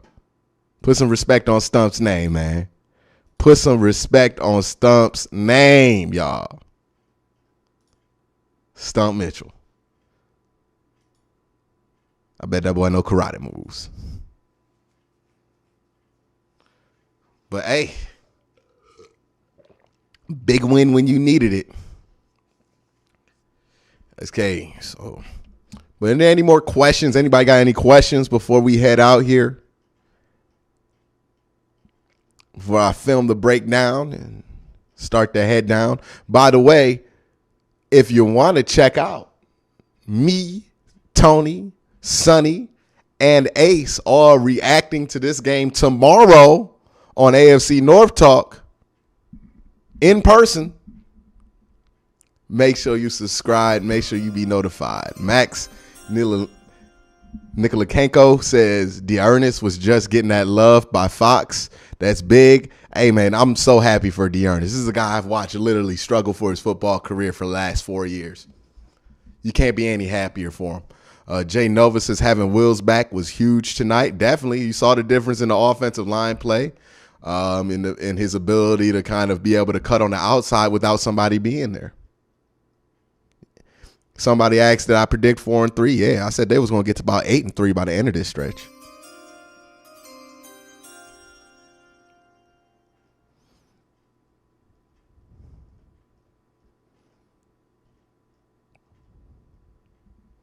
Yeah, Dearness might be player of the week. Come on, man. Off third string, playing like that. AB with the question here. How are you feeling about the Pittsburgh game without Baker and Hunt? I mean, if you got Dearness and Chubb, then I don't got nothing to worry about with the run game. Here's the truth, right? It's going to be about what adjustments they make on the defensive side of the ball, AB. It's going to be about, are they going to be able to stop the deep ball? If they can stop the deep ball, they can stop everything else Pittsburgh can do. It'll be a low-scoring game. You can win it just like you beat the Broncos. You know what I mean? Like, you can win it similarly to how you beat them, which is going to mean that you can get away with having Case Keenum out there, right? The game I'm concerned about more so than the Steelers game is the Bengals game, just because I'm not going to bet on Case Keenum in a shootout. That's just never how you can win. Westby with the super chat, first time watcher. Didn't know you were a water drinker tonight. I know I drank. Big win tonight, homie. Definitely. And enjoy your drink. Make sure if you aren't home that you got home safely. If you are, get to your bed safely after this stream, man. I hope the best for you. Thank you for the super chat and the support tonight, Westby. Appreciate it. Grand Scheme says Kareem Chubb Jr. and the Browns three-headed monster. Hey. John Kelso says, worth noting that even when Von Miller was in, he couldn't do much. Huge prop to Johnson and Stump. Let's make some of those defensive adjustments. And now you have the time to make those defensive adjustments. Figure out who needs to be where, who needs to be close to the football, who can handle what responsibilities. It's small stuff, but it makes a big difference. Thank you for the super chat, John. Appreciate that. Also, thank you, Grand. I think I got to that one already. David Valtiara with a super chat. Give Dearness the game ball. I 1,000% agree with that. Give Dearness the game ball. Give Dearness all the game balls. Give him the game ball, the game jersey, whatever you want. Dearness Johnson, man, he was spectacular today. Like, Dearness Johnson with one of them performances that get running backs traded. Now, I'm not saying Chubb or Hunt going to get traded anytime soon. That would be foolish. But I'm just saying Dearness out here, man, with a great performance. Really with a great performance. Yeah, really with a great performance there for Dearness Johnson. So I am excited, man, about Dearness Johnson. I think McLean McDowell played well. I think Jadeveon played well. I think Jadeveon got a sack as well. Your linebackers were you know what I mean? I felt like Mac Wilson played well in spots. Taki played well in spots. Same thing with Anthony Walker. But we knew they were going to get exposed in some parts just because they're not coverage linebackers. Malcolm Smith, I don't think he had the greatest game of his year so far either. Let's see what happens with Denzel Ward. Hopefully the 10 days are enough for him to not miss a game. I felt like Greg looked great. Greedy looked great when he was out there. Grant looked pretty good while he was out there. Had some of those issues popping up where he couldn't tackle nobody, but still, enough of a presence there. Evan B with the super chat says the Chubb incoming. Y'all killing me with these nicknames. Y'all are killing me with these nicknames. Y'all coming up with the weirdest nicknames for the entire team here. But yeah, man, it was a great performance by Dearness Johnson. I cannot talk about that more than enough. Case Keenum, we know what Case Keenum can and cannot do, right? If you just need to throw screens, 5+ yards, slants, slip screens, tight end screens, hey, gonna be all right. If you need to run a 2-minute drill, you need to be concerned, right? I think Case Keenum might have went down the field 3 times. He almost threw an interception both times. We got Browns fan 512 who says, looks like you were right about the safeties putting 3 and out. Oh. Yeah, Browns fan 512 says, looks like you were right about the safeties putting 3 out and putting 1 in the box. Yeah, it looked like it worked today in certain sets. Hopefully they explore what else they can do with it. I think the truth is John Johnson needs to be closer to the ball to make more of an impact. And I think Grant probably can live further away from the ball since he's a better athlete. There's small adjustments again on the defensive side of the ball. And they are small, but they make a huge difference, right? It's a difference between a blown coverage and a touchdown. Set apart last says healthy Baker would have put up numbers. Yeah, I think so. I don't even think this game's close if a healthy Baker is playing in it, just because I don't think the Broncos really were covering downfield that well. But hey, Case Keenum did what he was supposed to do, right? Case Keenum is on the team to win you a game like this, where you're going up against a team you're better than. You need a win at home, and that's what Case Keenum is for.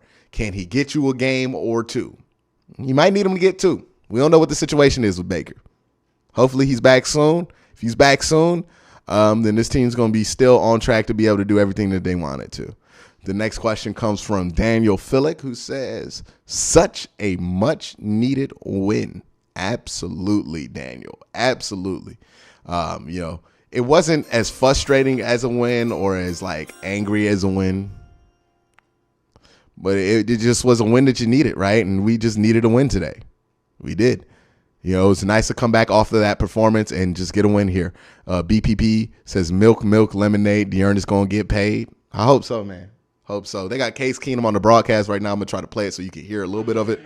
Different huddles with all sorts of guys, the guys that I meet, the day of the game and different things like that. So, today was Holden with a super chat. I appreciate that, man. 2017 was your best season as a professional with Minnesota, taking them all the way to the NFC Championship game. Kevin Stefanski was on that staff. How important was your comfortability with Kevin to be able to come out here and just flow seamlessly into this offense and be able to go out and make quick and decisive decisions with the football? Yeah, I think trust is a huge component to a play caller and a quarterback on both sides. Trust as a play caller, trust as a quarterback. If the plays coming in, are made for the defense and the right calls at the right time, and I trust him. And I think he trusts me. And putting us in some great situations tonight, letting the guys make plays when the time really counted. Super chat from Holden. Oh yeah, I already did that one. Appreciate you, Holden. And he played, and I thought he played well. Talk to me about the importance of Jarvis Landry, not just his ability to play football, but his leadership, the spirit that he puts in a football team. By the way, we got 600 people in here. Make sure y'all hit that like button. Guys I've played with, if not maybe one of the only guys that gets a look in his eye on the sideline, in the huddle, and on the field, you feel that. We all feel it. I mean, offensive line, and I'm like, let's call a play to get him the ball. It doesn't matter what it is. Let's get him the ball. And it's showed tonight. I mean, he makes some spectacular catches, doesn't he? Yeah, he makes plays. He's tough. He's great. You obviously go through practice week in and week out, and you service the defense. You get to see schematically what's going on. How do you take what you've experienced in practice each week and then apply that into the game? Why Steve Smith asks questions so slow? For receivers, but yet you don't have the comfortability of playing in an actual game with them. So how does that work and transition to success for you so easily from the washed up guys who can't play anymore? In case you're wondering who that is, it's us three guys over here.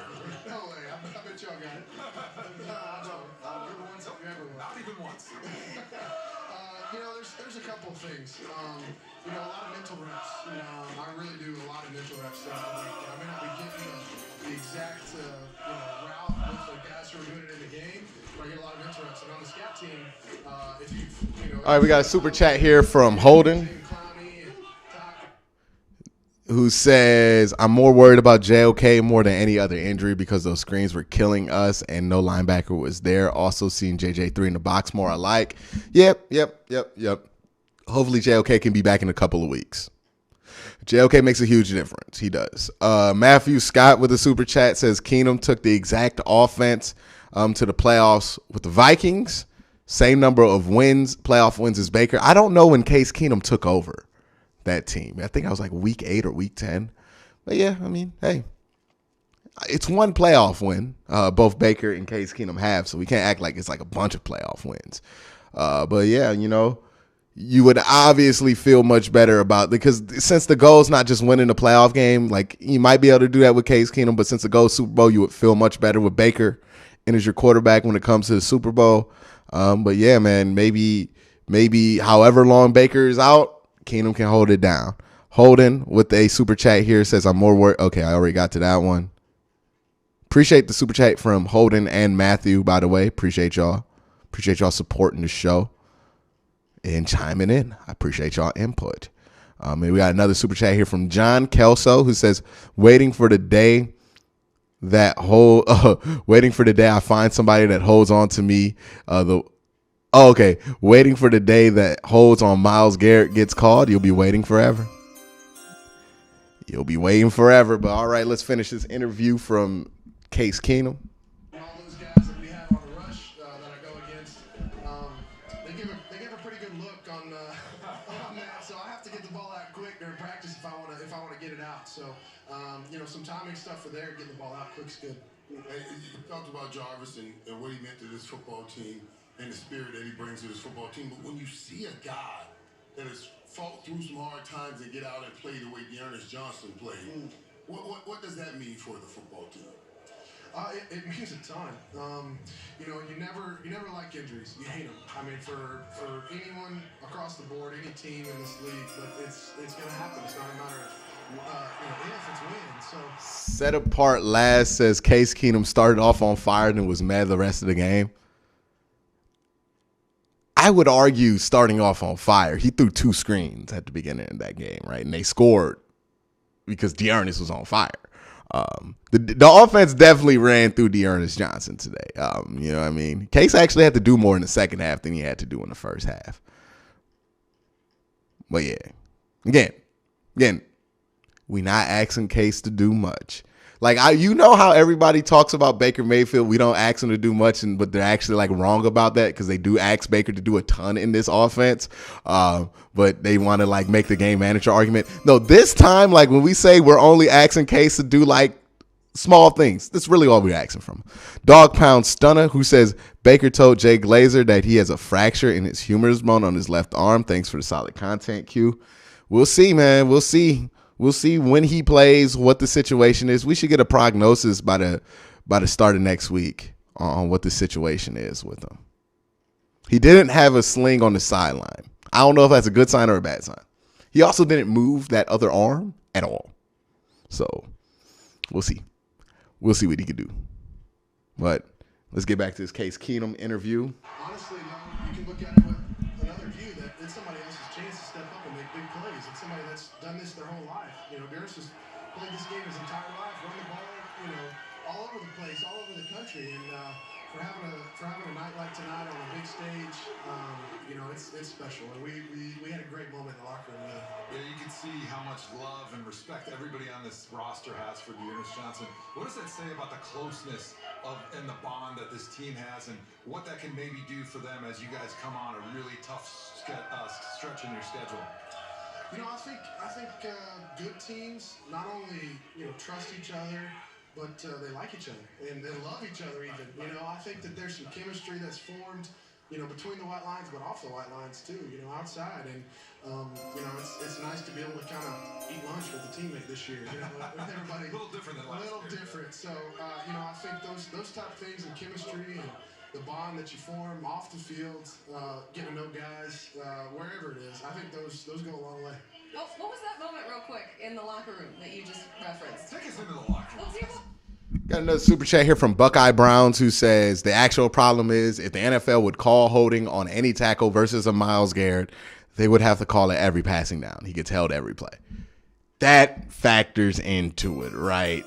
To where Myles is so good, right? It's kind of like in basketball where you can't call every foul on a big man. Like when Shaq was playing, they couldn't call every foul on Shaq because if you called every foul on Shaq, you would never have any continuous basketball play.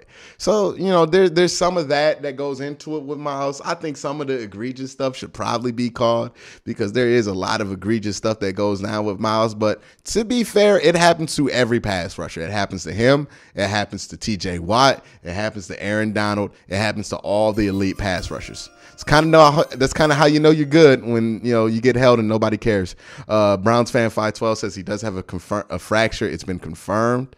Yeah, I just don't know what the recovery time is and what the strategy is. Are they going to say that he could play with the fracture? Sometimes you can, sometimes you can't. The next question comes from Jake Newton, but I appreciate the super chat, by the way, 512. Jake Newton with the super chat, $5 says, if Chubb and Hunt are still out, do you think the Steelers will expose Dearness Johnson? Not really. I don't think what Dearness did was something that you could expose. You know what I mean? It was just good running back play, to be honest with you. Wesley Johnson with a $1 donation. I appreciate that, Wesley. Make sure I didn't miss anybody. Scroll all the way up. Then we got Jake Newton. Yeah, I didn't miss anybody. But yeah, let's get back to this interview. What went on there? Well, he got a game ball. Big shocker there. It was a good moment. I mean, there was lots of cheering, lots of water and everything being thrown and all sorts of stuff. And he gave a little speech that was very heartfelt. Speech. Yeah, exactly. He got called out. I don't know if he was quite ready for it, but he had a good time. It was a great moment, and I hope he gets to share with his family tonight. We loved watching him play over 100 yards rushing in his first career start. We loved watching you in your first start with the Browns. If you have the mini bye, then also if you get the call next week, you gonna be ready? You don't have to get ready if you stay ready. That's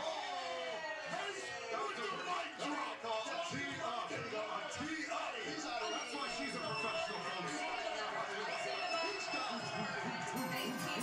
Another win right there to follow up that Browns win, 17-14 over the Broncos here to move to 4-3 on the season. We love Case Keenum here. That was fabulous. That was good. That's the best. We have more coming up here. Don't go anywhere. All right. Got some super chats to catch up on. My mic's falling down. Everything is falling apart. Everything is falling apart. This is the moment. This is the moment. All right, Matt Milner with a super chat says Dearness is having a game of his life. Case doing enough not to embarrass himself. Gotta love the old-fashioned grind it out win. Definitely. Oja Sate with a $5 super chat. I appreciate you. Did you have a question in there? Let me know if you had a question in there. I'm gonna try to look for it. But yep. Let me know if you had a question in there. But yeah. Sorry about that. I was responding to some things. But yeah. Browns with the grinded out victory. I'll try to be here till about midnight. Browns with a grinded out victory versus the Denver Broncos. You got enough out of Case Keenum. You got more than enough out of D'Ernest Johnson. And you got some positive signs. Look, I think the more healthy that offensive line comes, the easier things will be for that offense at the end of the day. Obviously getting Chubb back, obviously getting Kareem Hunt back. Those are going to help too. But, you know, the offensive line, that's going to be the biggest thing, right?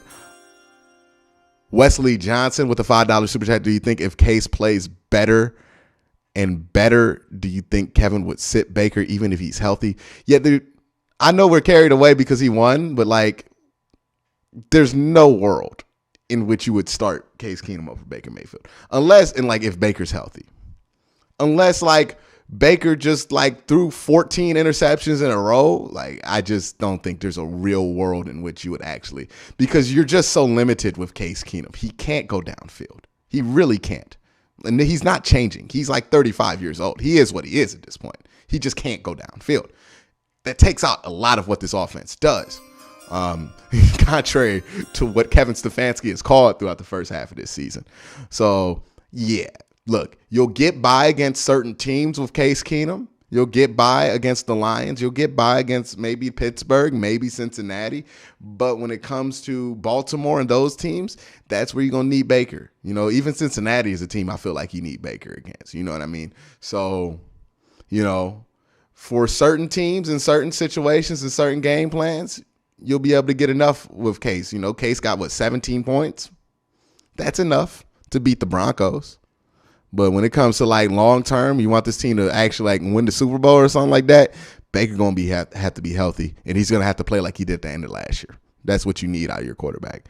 Brett Bentley, my bad, says with a $5 super chat, that's a Cleveland dub, baby. DJ and Keenum stepping up, putting the city on their backs. Do you think Keenum will be starting? Go Dogs, baby. Keenum will start as long as Baker is not out there. Yeah. Yeah, long term, man. Like, let's make no mistakes about this. Long term, you still need Baker because let's be honest, we knew the Broncos weren't good coming into this. Like, I've been saying this all week. The Broncos are not a good football team. So this is not a barometer against what you could do against top AFC teams.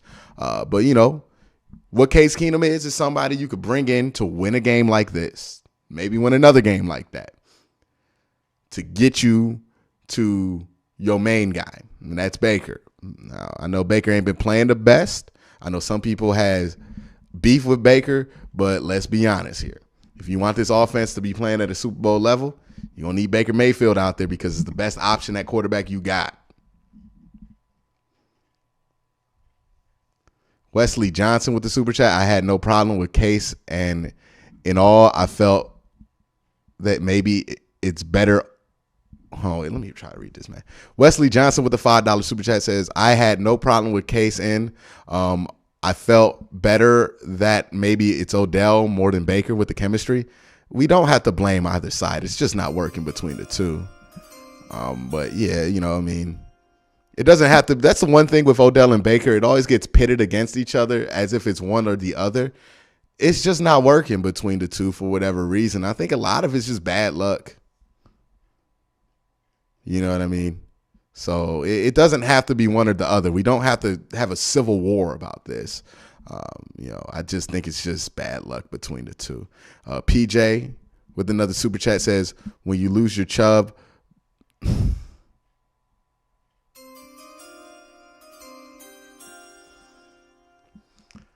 PJ with the super chat, when you lose your Chubb, but your Johnson still gets it done. Great W. Thank you for your super chat, PJ. Thank you for your super chat. I can't. I don't know why that got me. I have no idea why that got me, but I can't. I can't right now.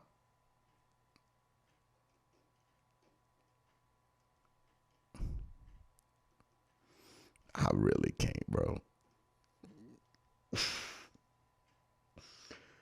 All right, man. What in the world made you think of that? What in the world? What in the world, PJ? I don't know whether to give you credit or to ask you What in the world is going on in your mind that you thought of that? I bet you real proud of yourself. You didn't stop the whole chat with that super chat. I bet you real proud. Oh, God. At least we're having fun, right? At least we're having fun. That's the best, right?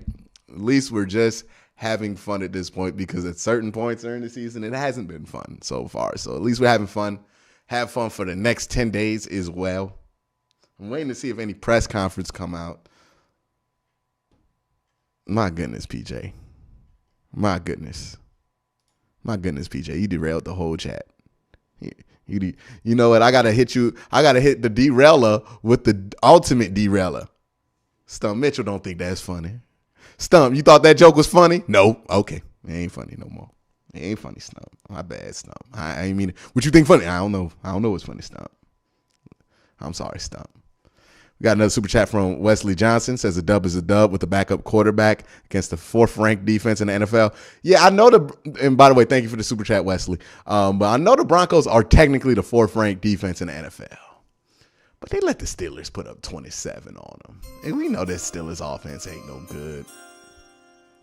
I think they're the 4th-ranked defense in the NFL like the Browns are the 5th-ranked defense in the NFL. We know their flaws.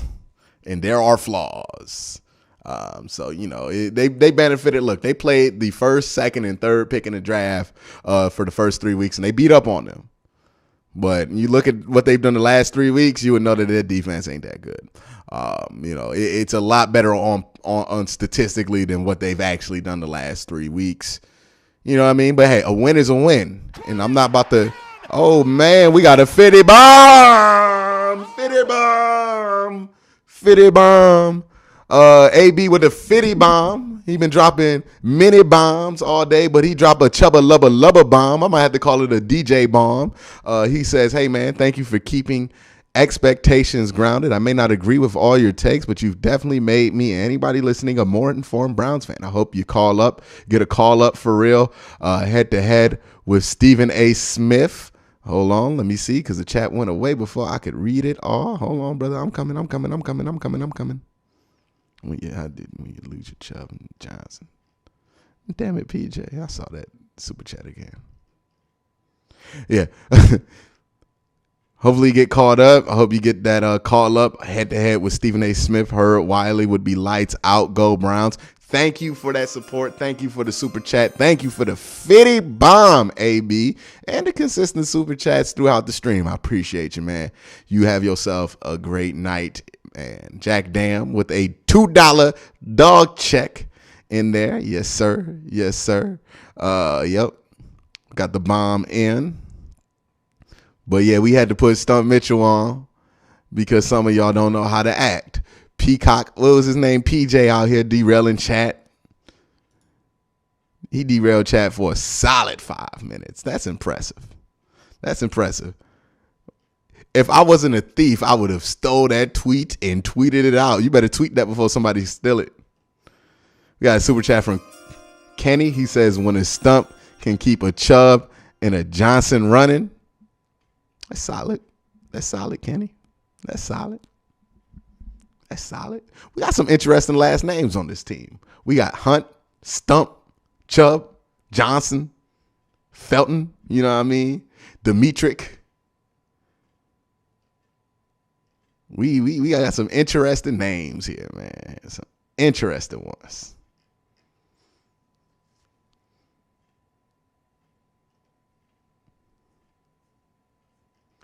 Yeah. Somebody in the chat said, I love how somebody pointed this out. Somebody in the chat said, hey, man, if Case Keenum had more arm strength, he would be pretty good. And somebody in the chat was like, that is literally Baker Mayfield.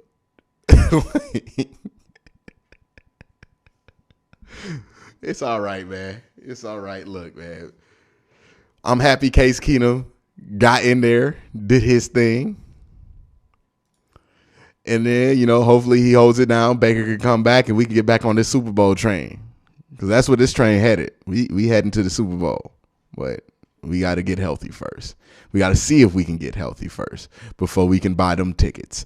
But I'm not literally talking about Super Bowl tickets, by the way. I'm talking metaphorically on an imaginary train to a metaphorical Super Bowl. Don't sit here and tell me I'm predicting nothing. I'm not predicting nothing. Jack Dam says, say it with my chest, dog check. Sir, it is midnight and I have neighbors. I cannot just scream dog check in the middle of the night. They will kick me out. But I appreciate the enthusiasm. How about you do it for me, and I'll be there in spirit for you, Jack Dam. How about that? I can't be screaming. It's midnight. You know what I mean? I don't own property. I'm just a regular old apartment dude, so I cannot just get out here screaming. But, you know, if you want to scream, I encourage you 1,000%. But yeah, man. Browns found a way to get it done. All the injuries didn't matter. No running backs didn't matter. No quarterbacks didn't matter. No linebackers didn't matter. Because you're a better football team. This is what I told y'all. The Browns are just a better football team than the Broncos. So they should win. Don't matter who out there. Who out? Dearness Johnson, the best running back on both sides of the ball. He better than Melvin Gordon. He our third stringer. We deep like that. That's why we need Baker to get healthy so we can take advantage of this deepness and really do something with it. Wes B with a $5 super chat says, there is no press conference, only a Johnson. Yes, sir. Yes, sir, Wes B. Yes, sir.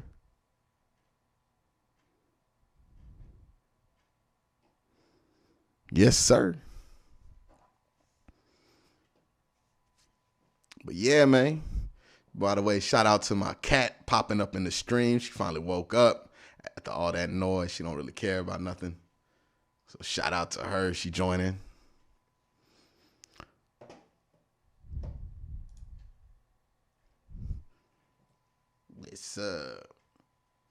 But yeah, man. Browns got it done. They needed to get it done. We'll see what happens after these 10 days. Hopefully, we get healthy. Hopefully, it's some really good news. I'm not anticipating it, but hopefully, it's some good news. Let's get some good news in, man.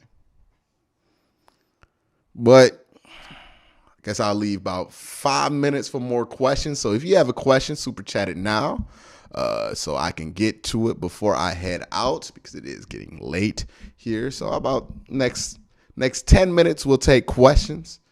And we'll wrap up after that. Jack Dam with the $10 super chat, who says, respect Q, watch all the content. You've done more for Cleveland media than anybody else in the game. I appreciate that. Appreciate what you're doing. Victory Friday. Let's get it. It's a victory weekend, Jack. That's the great thing about Thursday night. You get to kick back on Friday, Saturday, and Sunday. Ohio State ain't playing nobody good. I know a lot of y'all Ohio State fans, so I ain't got to worry about that. They're going to get that one. So what, you get to sit back all 3 days and not worry about nothing. You get to see Bengals and Raven fans get all stressed out about who going to win their little game. But guess what? You just sitting there like, yeah, man, ain't really got nothing to do with me. Ain't really got a single thing to do with me. And that's the best part about winning on Thursday night. You get the whole damn week. And then once that week's over, y'all know what time it is. It's still a week. And I don't care who playing. I don't care who playing against Pittsburgh. It's still a week. And that means the Browns going to beat some booty on Steeler week. Because you remember what happened the last time the Browns played the Pittsburgh Steelers? Anybody in chat want to remind me what happened the last time the Browns played the Pittsburgh Steelers? Somebody tweet Tony and ask Tony Serino from AFC North Talk. Does he remember what happened the last time the Browns played the Steelers? All I remember was 28-0 in the first quarter and a butt whipping on Nielsen TV, on NBC television. By the way, I think that was the most viewed wild card game in the last 5 years. Almost 50 million people watched that game according to Nielsen records. It's still a week now. So we're going to watch Bengals Ravens. We're going to watch whatever everybody else do. And we're going to roll right into Steeler week. And I know we're not sleeping on Steeler week. Chip Willis with a $5 super chat says, thank goodness for Andrew Berry. Yeah, Andrew Berry with some good signings, man. Good signings. AB says, hey, go Cincy. I'll take the balancing act. I catch myself cheering for Cincinnati on Saturdays and Sundays sometimes, just because it's nice to see a fan base have hope, right? Like, it's nice to see them have hope. They've been so down the last 2 years. Ace was down last year. It's nice to see them have fun right now. They could be the 1 seed in the AFC by the end of that game. Also, what is interesting is the University of Cincinnati is the number 2 ranked college football team in the country right now. That's crazy. That's crazy. $5 super chat from Eric Spicer, who says, just curious, do you get into college football or any other sport, have favorite teams, or do you mainly just watch the Browns? Love the content. I watch other sports, but I kind of watch them for the sport itself. I don't really have a favorite team when it comes to college football. Like, I went to Youngstown State. So if they're any good, I'll follow them. But if they're not, I'm not about to watch, 360p college football with terrible audio broadcasts and pay $5 a month for it on ESPN Plus just to see my college team go like 4-5 or whatever they're going to do. So, if they're good, I'll follow them. But most of the time I just look for upsets in the underdogs in college football. And then in basketball, I really just cheer for the same thing. I want to see the underdogs and the upsets happen. I want to see crazy stuff happen. I cheer for performances and certain players, but I'm not really diehard for a certain team.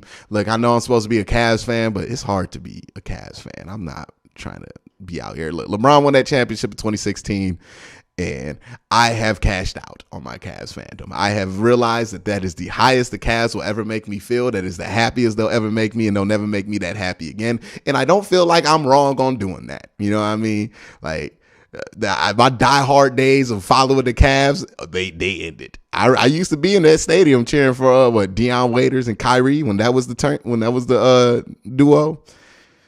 Yeah, man. LeBron won that championship in 2016, and I ain't had that same fire about the Cavs ever since. Wesley Johnson with the $5 super chat says, I don't know. I love Baker. Played him in high school, but he's inconsistent sometimes. My real question is if you prefer Baker or Case versus my hated Steelers. I would want Baker in there versus. Let me make this clear. My preference is always Baker Mayfield. Like, Baker is Case Keenum, but like better at everything that Case Keenum does. So, no, there's not a situation where I prefer Case Keenum at all. Like, at all.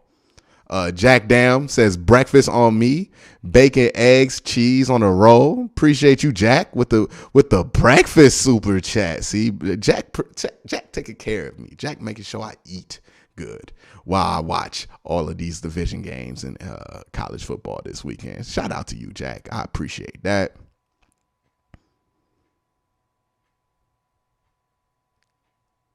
See, look, a lot of the things you're saying about Case Keenum, we say when Baker has a good game, everybody touches the ball. When Baker was balling last year, that's what we said about Baker. Everybody touches the ball with Baker, right? You know what I mean? Baker's hurt right now. We'll see, man. We'll see. We'll see what happens. I think the difference with what Baker's play has been is then the offensive line hasn't been healthy. I think if he gets a healthy offensive line, you could put him out there and he'll be a lot better than what he's been at the first part of this season. He can be inconsistent at times, but he's only going to be as inconsistent as his offensive line play is. And that was really what was shaky at the beginning of the season. So we'll see, man. We'll see who's healthy. Like, it might be a moot point. He might be out for the year. You know what I mean? So we'll see. We got time to figure it out because we got Victory Monday, and then we get to roll in the Steeler weeks. And I know we got Steeler jokes.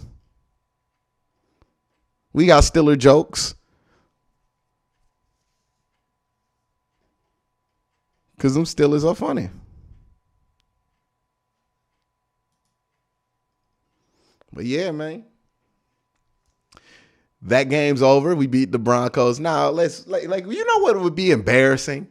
If Pittsburgh, after taking that beat down in front of 50 million people, according to Nielsen Records on NBC.com on the wild card weekend, Big Ben at home in Pittsburgh, if after all of that, right, they had to hear about how embarrassed they were, how trash they've been, how they haven't been the same at Heinz Field, how they've been garbage, dirt, buried, booted cheeks because the Browns beat them. And then they get the Browns limping into this game just off a 10-day bye, even though they coming off a bye week, just limping into this game with a backup quarterback, and they still lose to the Cleveland Browns. Could you imagine how Steeler fans would react if they lost to Case Keenum?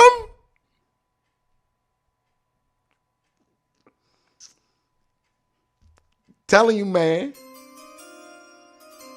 That would be hilarious. I would almost fly down to Orlando just to rub it in to Tony's face again. But all I'm saying, don't get towed up by the backup quarterback. Don't let that happen, Pittsburgh. Don't let Case Keenum come in there and take your pride. It was one thing when it was Baker, but Case Keenum, you gonna let Case Keenum take it? It could happen. All right, we got Tony R with the super chat off topic. Will I ever do wrestling videos? I always go back and forth on whether I want to do it or not. It would be nice to give me something more consistent in the flow of things. It's just, do I want to add that much content to my thing? And then I would probably do a second channel. And will I be able to enjoy wrestling if I covered wrestling? Like, you know what I mean? So it's something I think about. I'm undecided on. Maybe it'll happen one day. Maybe it won't. But, you know what I mean? I just want y'all to imagine Pittsburgh fans trying to cope with the Browns beating them with Case Keenum. Jack Dam with the $2 super chat says, this is like a club where the dancer likes you back. All right. Did I watch Crown Jewel? No, I didn't watch Crown Jewel. Those shows are never good. Whenever they have those shows, I've never been like, oh man, you missed the banger in Crown Jewel. It's always like Goldberg versus like Undertaker wrestling for the arthritis championship.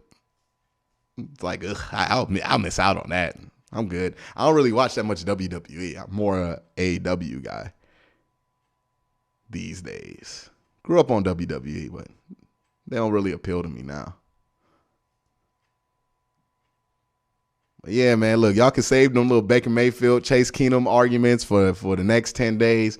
I don't know why we focus it on any arguments with us when we got Steelers week coming up. We have an opportunity to troll the Steelers. Like, could they have lost to Ryan Finley and then add Case Keenum to that body count? Like, Ray Rags got the right idea here. He's like, now I want to see that happen to Pittsburgh.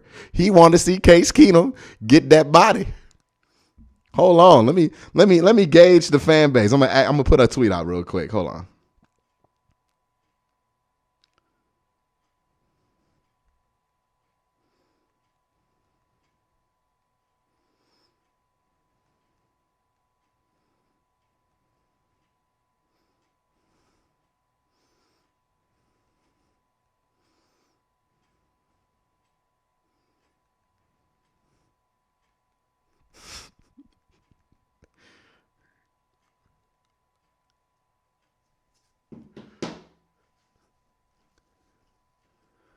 Well, yeah, man. All right, man. We're going to do, what, 5 more minutes here. 5 more minutes. We're going to do 5 more minutes. That's all I got water for is 5 minutes. We've been on stream for about 4 hours. Been having a good time. Hope y'all have enjoyed this show.